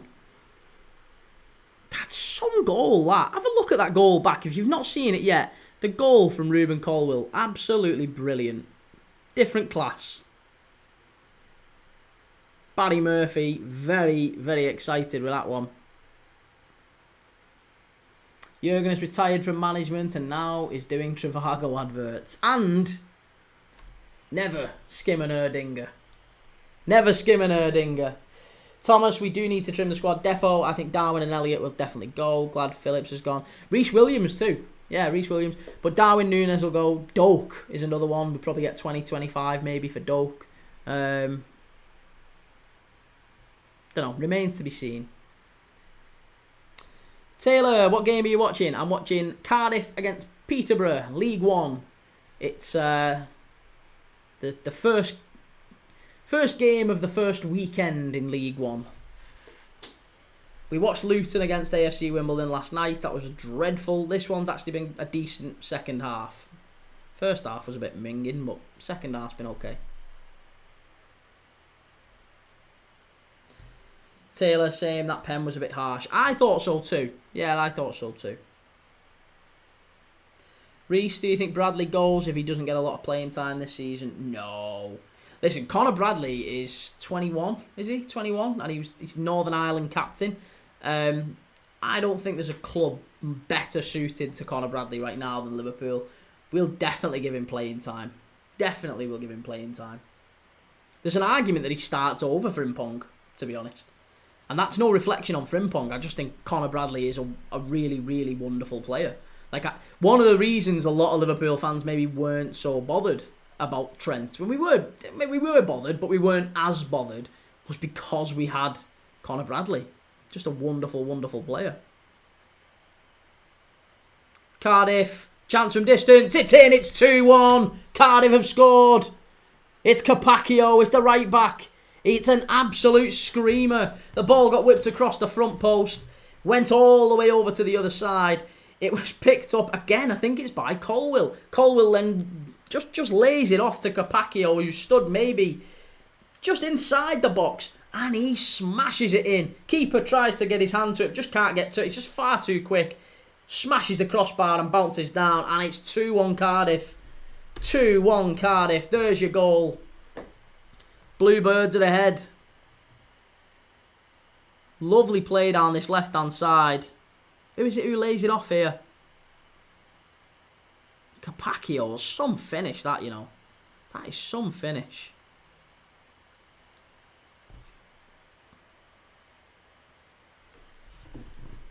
That's a great... Yeah, that is a brilliant goal. It's not. It's Ollie Tanner. It's Ollie Tanner who lays it back. I thought it might have been Colwill, but it wasn't. It was Ollie Tanner. It was the low socks that gave it away. And again, Barry Murphy's happy. He's happy. 15 minutes into the second half, Cardiff have turned it round. It's 2-1 Cardiff. Taylor, didn't see Colwill's goal. Was it good? Colwill's goal was spectacular. It wasn't just good, it was spectacular.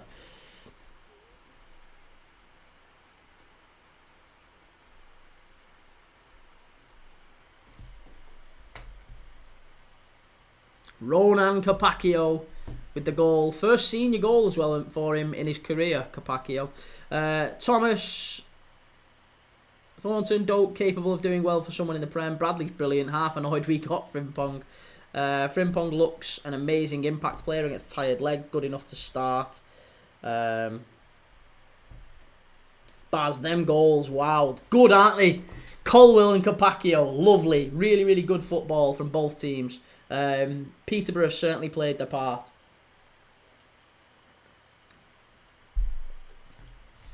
Shay472 feels like there's going to be more goals in this game. I'd agree. Yeah, I'd agree. Chimey, some idiot in the chat said Peterborough. Yeah, wouldn't you believe it? Why don't you pay for it? Why don't you pay for it? That's worth a bet, even if it's double chance. Even if it's double chance, that's some shout that if Peterborough somehow get double chance here. But apparently it's all theatre. It's all theatre. Get your money's worth, Chimey. Ollie Marley, 2 worldies. Posh have been okay. Posh have been okay. I think they've done alright. It's you can't really... It's a little... Do you know what it's a little bit like? If you watched with me the Hibs and Midtjylland game the other night... Hibs played actually really well, but Midtjylland scored 2 goals of absolutely insane quality. Like, ridiculous quality.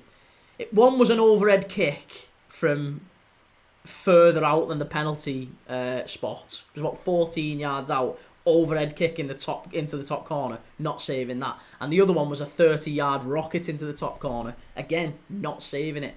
And that's what knocked Hibs out of Europe. It's a little bit like this today with Posh. They end up losing this today, you can't really have a dig at him. What's Darren Ferguson going to say? Oh, you know, lads, you've got to do better. Behave yourself. Cardiff are in again here. Might make it 3. Shay472, I need O'Brien and Brady to score or assist for 550 quid.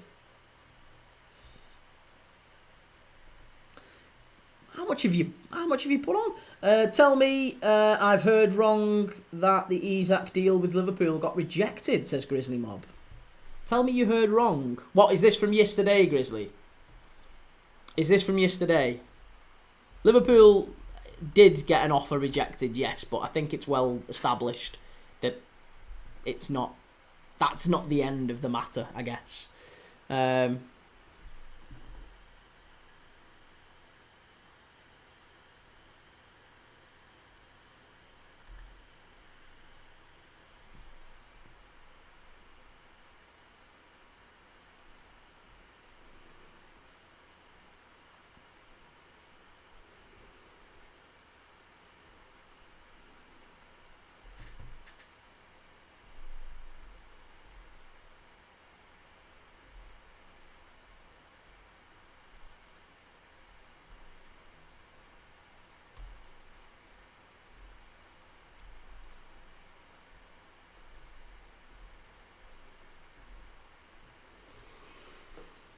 Grizzly Mob, today it happened. Well, as far as I'm aware, nothing's happened today. Yeah, as far as I'm aware, nothing at all has happened today with Isak.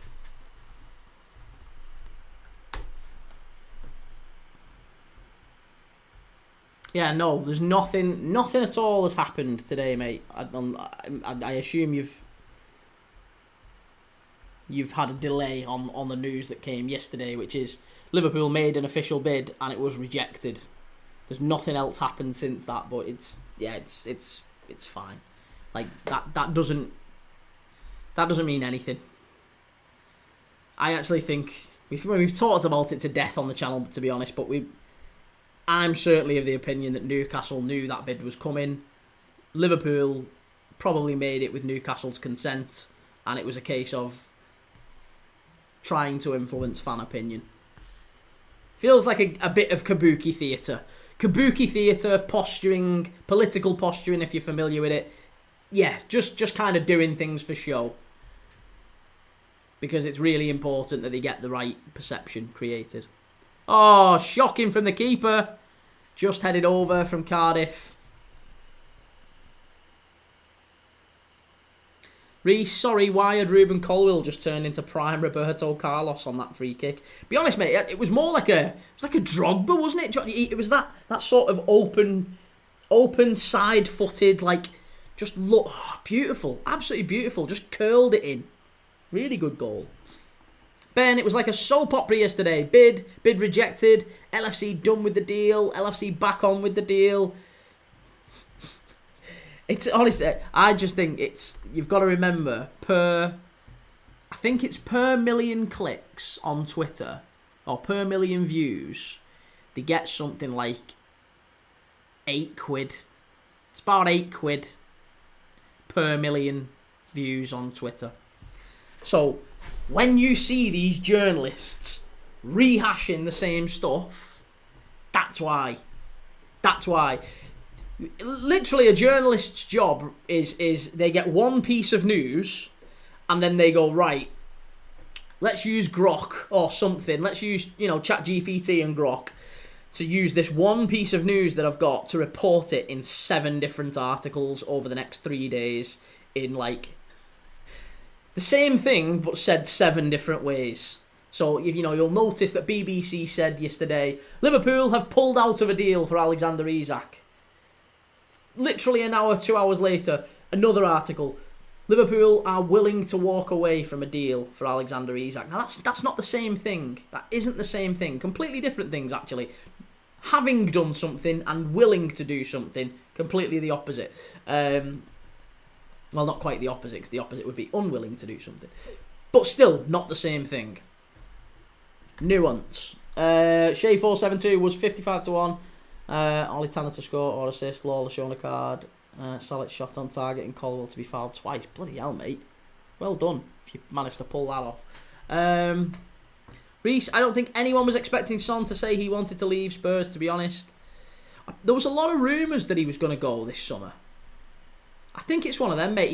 He's finished the best possible way that he could end his career at Spurs would have been with a trophy, wouldn't it? Almost like Ferguson. He wanted to leave Man United on a high. It's the same sort of thing with Son, I think. Same sort of thing. He's just looked at it and gone, how can I leave this club in the best possible state and not have to leave with it being like a major issue.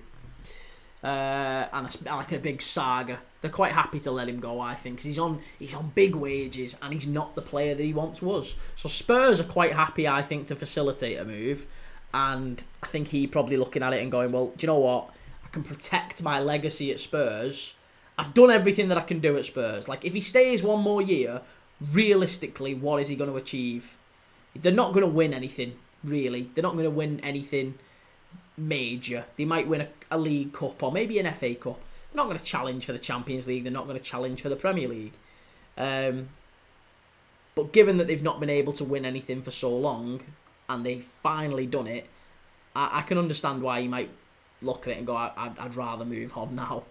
I'll leave while we're on good terms, and I can leave with my head held high. I can get a big, maybe I can come back for a testimonial, and maybe I can leave as a Spurs legend rather than leaving in 12 months on a free when you kind of have to leave with your tail between your legs because you're not playing as often. Do you know what I mean? If he leaves now, he's leaving as a Spurs legend. He played a lot last season. Whenever he was fit, he played, didn't he? Shay472, Ben Jacobs has said Liverpool won't bid again for Isak, by the way. When has he said that? When has he said that? Has he said that now? Maybe I've missed something. Ben Jacobs, what's he saying? 11 minutes. Liverpool's stance on Alexander Isak is clear. No inclination to bid again as it stands. Fucking hell. Honestly, no. I'm reading this in real time with you guys, right? So I'm learning this news as well. This is Ben Jacobs. Liverpool's stance on Alexander Isak is clear. No inclination to bid again as it stands. That's the important 3 words there. But they also haven't walked away. Well, that's not news then, is it, Ben? Should NUFC become open to a sale, potentially with replacements, LFC happy to change position. No new bid without encouragement. Remember what we was talking about just a few minutes ago about views and per million views it's £8. Yeah. That right there. That's basically what we're talking about. Mumsy talks. The Posh need more signings. They look lightweight. I agree. Yes, they definitely need more signings.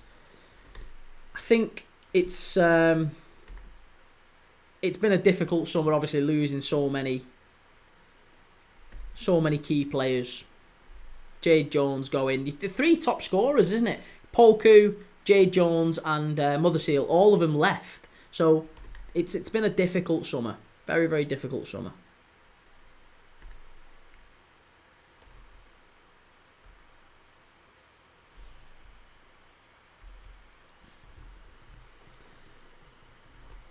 Yeah, Alexander Isak is due back in training in Newcastle today. That's the only update that is worth noting. And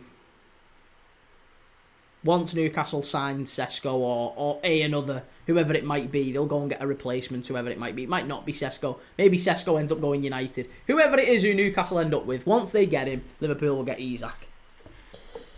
Mumsy talks, why do United want Sesko? As he's going to be another young forward, we need a more experienced goal scorer.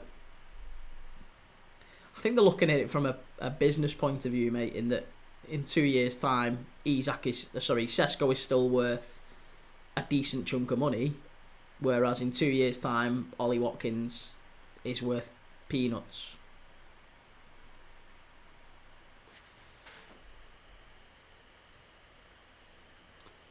Mackie94, Peterborough will struggle this season.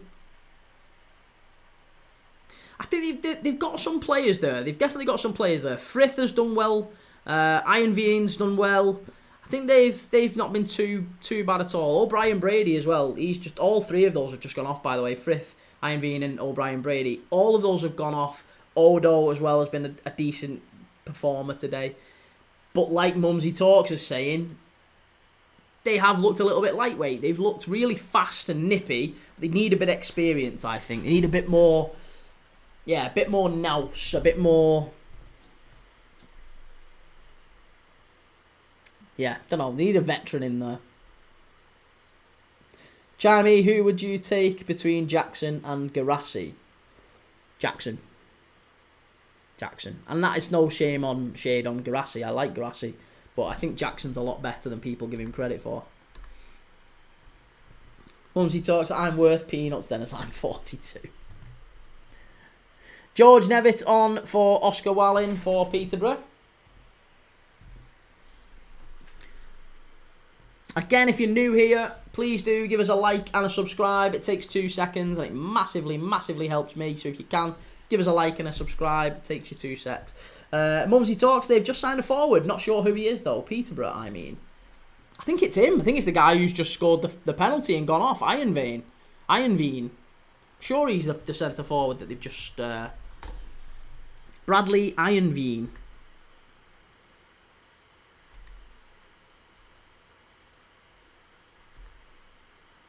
Or did they make that one permanent? No, he was at Peterborough last year, wasn't he? Who was the one I was thinking of then?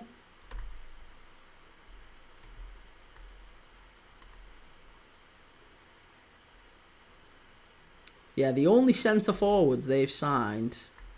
Kirill Lisby. Are you talking about Lisby? Or Lolos from Bolton. Yeah, it might be Lolos from Bolton. But Lolos...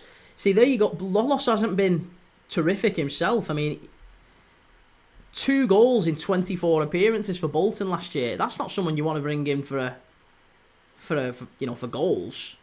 2 goals in 24 games. You need more than that.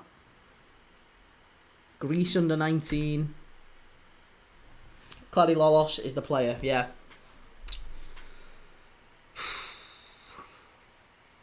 Yeah, big. He's a big player. Big, like 6'2", 6'3", is he? Yeah, big lad. Big lad from Greece. Played in the under-19s for Greece. Hasn't done for many, many years, but still 24. He's been about a bit. Decent scoring record at Oxford and Crawley. Then he went to Bolton, hasn't settled. Maybe back at Posh he could do okay. As in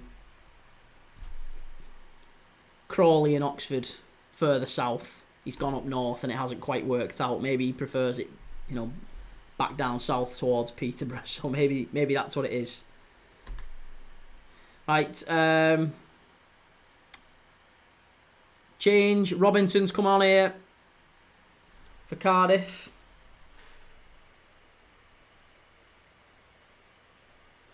ZDK, have you done a Premier League Championship League table prediction? No, but I'll do that as well. I'll do a video on that. I need to do more videos basically, so I'll do a video on both.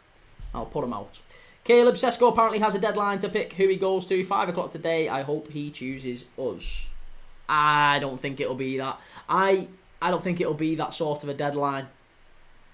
Put it this way, I don't think any clubs will be putting a deadline on Sesko because I expect what's probably happened is there may be an element of truth. Because if you remember the stories that came out yesterday were that he preferred Manchester United, weren't they? And that's been basically the stories over the last couple of days, is that Sesko prefers Manchester United. I'm inclined to believe that is the case. I think he probably does prefer Manchester United. That doesn't mean he doesn't want to go to Newcastle, just that in an ideal world, he would get his chance. He could go to United. Maybe he prefers United over Newcastle. I do think that's the case, based on the stories and the sources that were all saying it yesterday. However, I think Newcastle have got a much stronger financial pull at the moment. They're offering more money to Leipzig and more money to Sesko, and probably a better structure of the deal as well. And for that reason, I think that probably is what wins the day. Cardiff bursting into the box. Shot. Good save. And the keeper gone behind for the corner. Joe, and a better project. I don't know if it is a better project, mate. I don't know if it is a better project. And that's not me being a funny ass.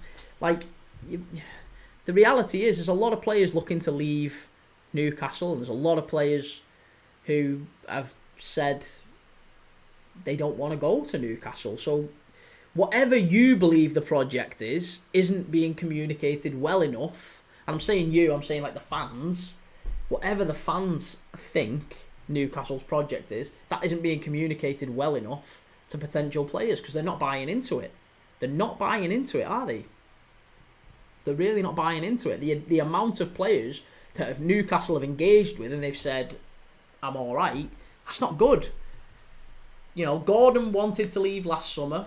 Isak wants to leave this summer. It's not a destination of choice for players right now. Maybe in time it will be. But it's a hard sell.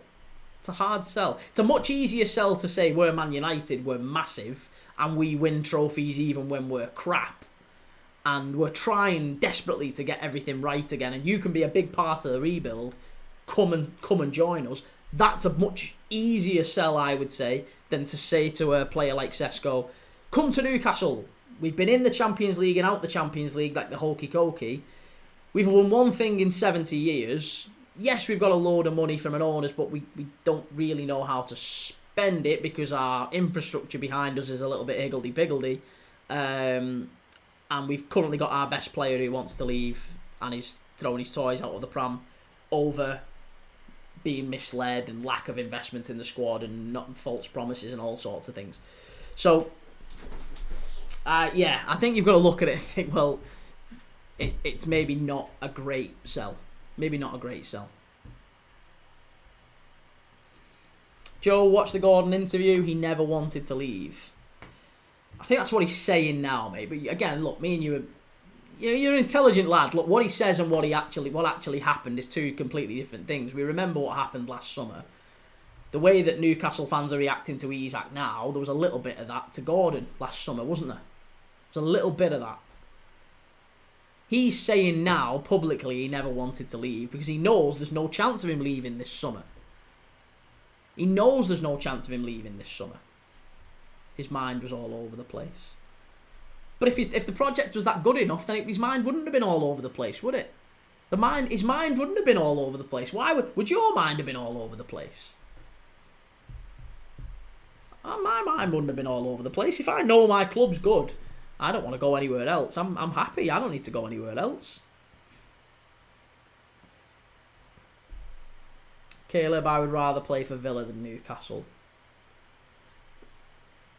Well, I don't know. I think both teams are a good... They're both good clubs. I like both clubs. And that's not me being like a... I'm not being deliberately ambiguous or diplomatic. I really like Newcastle and I really, really like... I really like Villa too. So I don't think I'd feel strongly. If I was Sesko and I was being offered Villa or Newcastle, I don't think I'd feel particularly strongly either way. I would just look at... Right, which club's in the better position right now? How much money are being offered? Well, what's the better houses like? What's the better schools like in Middlesbrough, in Newcastle and the Midlands? What's the better lifestyle?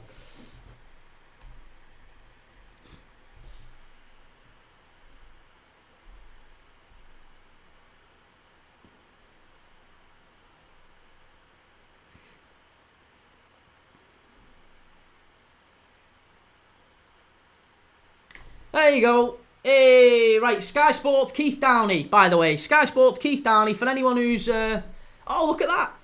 Sir Alex Ferguson is there. Watching his lad, Darren Ferguson, lose. Oh, and he's got Barry Fry next to him. Again, another ex-Posh. Barry Fry.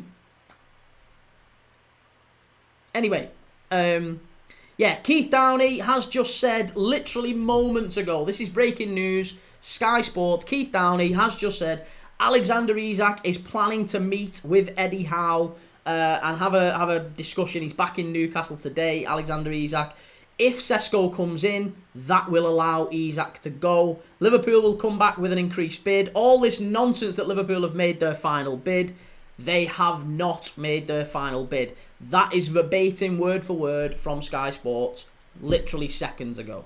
Seconds ago. Keith Downey of Sky Sports has just said, Liverpool have not made their final bid. It's absolute nonsense. It's fully expected that when Sesko comes in, Isak leaves. Or if it's not Sesko, it'll be someone else. So whoever comes in to replace the first striker Newcastle sign, Isak leaves. Whoever it is.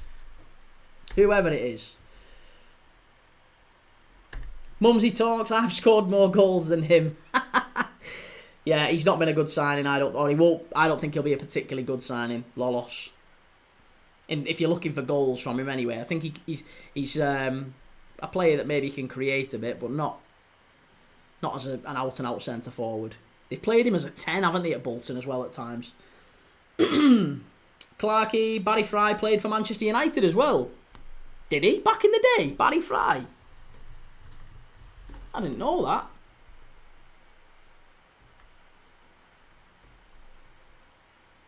So he did. He never actually played a game for Manchester United, though. He came through the Manchester United Academy in the 60s. And he got let go. And then he played 3 games for Bolton, 6 for Luton. And then spent most of his career at Romford and St Albans. Dan Seth. Right, it's a yellow card here, I think, for... Yeah, it's an obvious yellow card for Posh there on that right-hand side. Harley Mills just getting beaten, I think, on the turn. Too easy. Caleb, if we get Sesko and a goalkeeper now, I think we'll come 6th or 7th. Yeah, I don't know. I can't see you finishing any higher than 6th. 6th is the absolute best, and that would mean you have to have got a top centre forward and a top goalkeeper to get that. I still think United are missing. And midfield is massive, massive for United.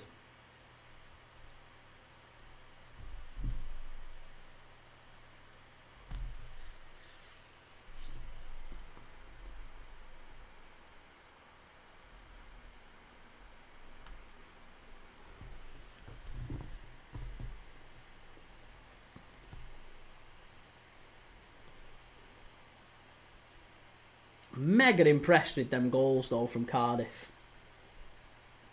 Colwell and Capaccio, absolutely sensational. Cardiff are in again here. Big chance, must be 3. Oh, have you missed it? Robinson, absolutely shocking from Callum Robinson. And he can't believe it. He's got his head in his hands, as he should. That is disgraceful. Really sharp play down the left-hand side.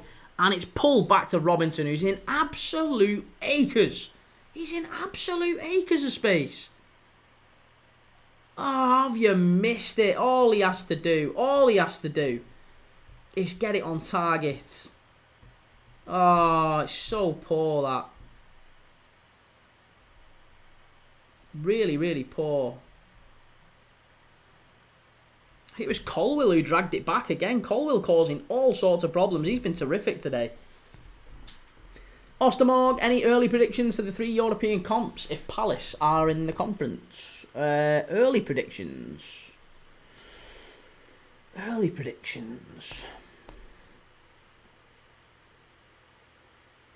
don't think you can really... It would literally be finger in the air. I think there's a lot of really good teams who could, if they keep all the players. Watching Midtjylland the other night in the Europa League, I think they could be a dark horse that go the distance, you know. I know that's an odd, like Denmark, surely not, but if you look at the players up the front end, Francolino is a player waiting to be snapped up, I'm telling you. Osorio, the same. Simsir as well on the left-hand side, but particularly Osorio and Francolino, I think both of them are Premier League players in a couple of years' time, maybe even in the next 12 months. I said the same thing about Tierno Barry and Mika Biereth at Sturm Graz. And I think that I've got a real feeling about Midtjylland going quite away. Even if they only end up sort of getting into the knockouts, but I liked Midtjylland the other night. Thought the play was really good. And Sorensen and back as well in the Cardiff pushing forward, really sharp play. Oh, just wide. Just behind his mate, and it goes out for the throw-in on the far side. Ostermorg, I've got a feeling about Stuttgart in the Europa. Frankfurt as well, by the way. Frankfurt in the Champions League, I think, might do okay. I'm intrigued to see how Burkhardt does. Jonathan Burkhardt's the new replacement. He's the new Marmoush / Ekatike. You know, Frankfurt are famed for bringing in players and getting them doing really, good stuff. And obviously they've sold on Haller, they've sold on Kolo Muani, they've sold now Ekatike and Marmoush and Jovic as well. They'll obviously expect to do similar with Burkhardt. Burkhardt's coming from Mainz, where he had a great scoring record. I think he'll do wonderful things at Frankfurt and probably end up going for 60-70 million himself in 12 to 18 months. Very good player, Burkhardt. Wahi, yeah, of course. Elia Wahi, yeah, definitely. We've been watching quite a bit of the Bundesliga this season, so I'm intrigued to see exactly how all that pans out. Love watching the Bundesliga.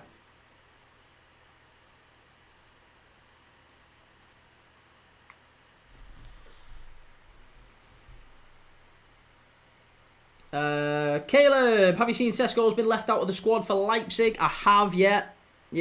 And that one, that's not really all that surprising, is it?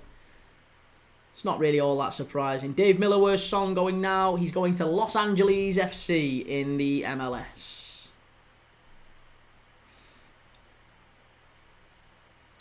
Unknown. Will Sesko join Newcastle? Let's see. Yeah, something tells me we'll still be waiting on a firm answer to that for another week or so. I don't think it's going to be a quick solution. But I'm really hoping that it is wrapped up quite quickly so that Liverpool can get Isak in, get him settled, get him maybe playing a couple of games, because I really, really want, in an ideal world, I want Isak playing when Liverpool go to St James's Park on the 25th. How good will that be? If Liverpool have got Alexander Isak in the starting lineup at St James's Park. Oh, yeah. Sounded like Randy Macho Man Savage then, didn't I? Oh, yeah. Morgan Rogers, who do you think is going to be the surprise package this season? The surprise package in the Premier League this season, I think, are going to be Brentford. A lot of people seem to think they're going to stay, they're going to be down at the bottom end. So I think Brentford are going to surprise a few. I think Keith Andrews, they've appointed him for a reason. He's basically been putting the cones out for a few years, hasn't he? He's not really had a management job. So Keith Andrews coming in is a surprise. It's a shock. Bit intrigued to see how it does, but I don't believe for 1 second that Brentford are anything less than a very, very capable side. And yeah, Thomas Frank, they won't fall to bits with no Thomas Frank. I'd be very surprised if they do. Tanner and Colwill coming off. Davis and King coming on for Cardiff. Tell you another surprise. You asked for a surprise team of the season. I also think Everton could be. And again, some people will say, shut up your cop-ite, you're a Liverpool fan. They've got 17 players in the squad right now. Everton fans are saying this too. Everton have got 17 players in the squad. They had so many players leave at the end of last season. They had 5 players on loan. That was more than any other Premier League side. They've all gone back, apart from Alcaraz, which they made permanent. They've also had a number of players leave at the end of their contracts. Decore being one.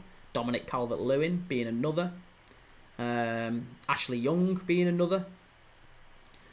And yeah, quite a few players they've just not been able to get through the door. They've tried to get players through the door. They've bid for a lot of big players, and David Moyes has said in all of his press conferences recently how frustrated he is and how concerned he is at Everton's inability to attract players and inability to get players through the door, and he's really concerned by the numbers. Now you add on top of that the fact that Everton aren't actually playing all that well. They've started pre-season horrifically. And I know I've been saying, I know what you're going to say. All you say is that pre-season is just about fitness. And it is. It is just about fitness. However, Everton are starting their first choice 11 in these games. These these are not just about fitness for Moyes. You can tell that. It's not like he's starting a load of kids. He's starting the best first 11 that he can do, and they've been battered by Bournemouth and then beat by West Ham as well. Two teams who, certainly West Ham, you'd expect to be down there with Everton. So, yeah, my opinion is that Everton are going to be a surprise package in the Premier League. I think they might. I don't know if they go down, but I think they'll be down there. And I think Brentford will be the other surprise package because everyone seems to think they're going to go down. And I don't think they'll be anywhere near it. I still think they might even be top half. Spurs will be biggest improvers, though. Someone else said that as well.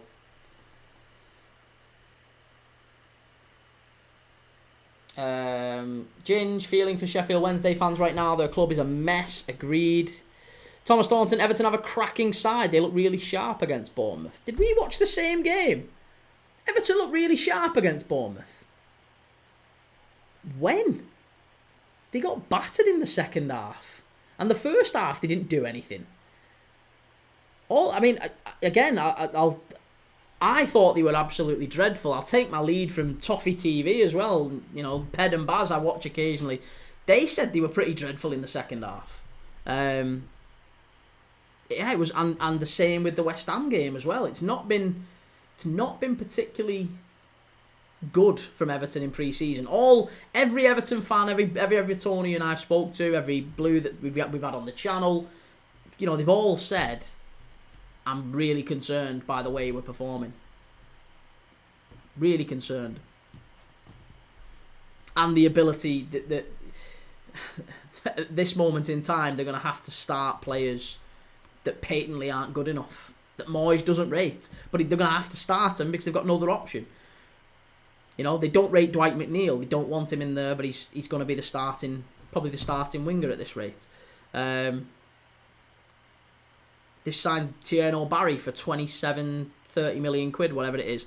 Apparently he's only going to be the backup. Beto's still the starting centre forward. It's just all a bit mad. Cardiff down the right-hand side. It's going to be a corner. No, he's got a goal kick. It's definitely a corner, that. Caleb, do you think Calvert-Lewin is a good striker on his day? I think he's all right. Yeah, I don't think he's brilliant, but he's all right. D28, what other games are you watching today? I am watching Bradford against Wickham. That's at 3 o'clock. So I'm going to be live in about 20 minutes. As soon as this one blows up for full time, I'm ending the stream. And then I'm going live in about 20 minutes, 9:45, 10:45, for Bradford against Wickham. So if you're joining me for that, Valley Parade. Bradford against Wickham. See how Bradford fare after promotion last season. Be interesting to see how Bradford get on. Ginge, Everton have been stealing a Premier League life for seasons now. They're dog water. Caleb Goldbridge said that in 2 years, Sesko will be better than Isak. Sesko will be better than Isak in 2 years. In 2 years, Sesko might not be better than Ekatike. Ostermorg, Tom Bishop starting for Bayern. They got him on a free, didn't they? Yes, from Hoffenheim, wasn't it? West Yorkshire last, Bradford. Oh, well, I know you're a Town fan, but come on. Come on. To be honest, there wasn't really an awful lot else, I don't think, to choose from. Huddersfield v Leyton Orient. I think you guys are going to breeze past the Orient, the O's. I do. I think Town will beat them. I was just looking at it from a point of view of what games can we watch that are going to be a good bit of competition. I think Bradford v Wickham stood out.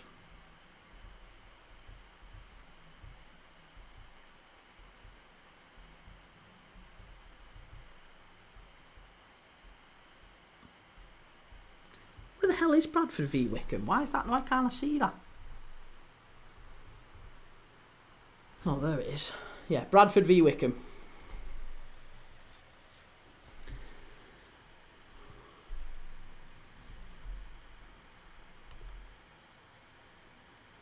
Right, well, I mean, I don't know how much longer we're going to be playing here because the stadium's emptied. Ref's got to be blowing up soon.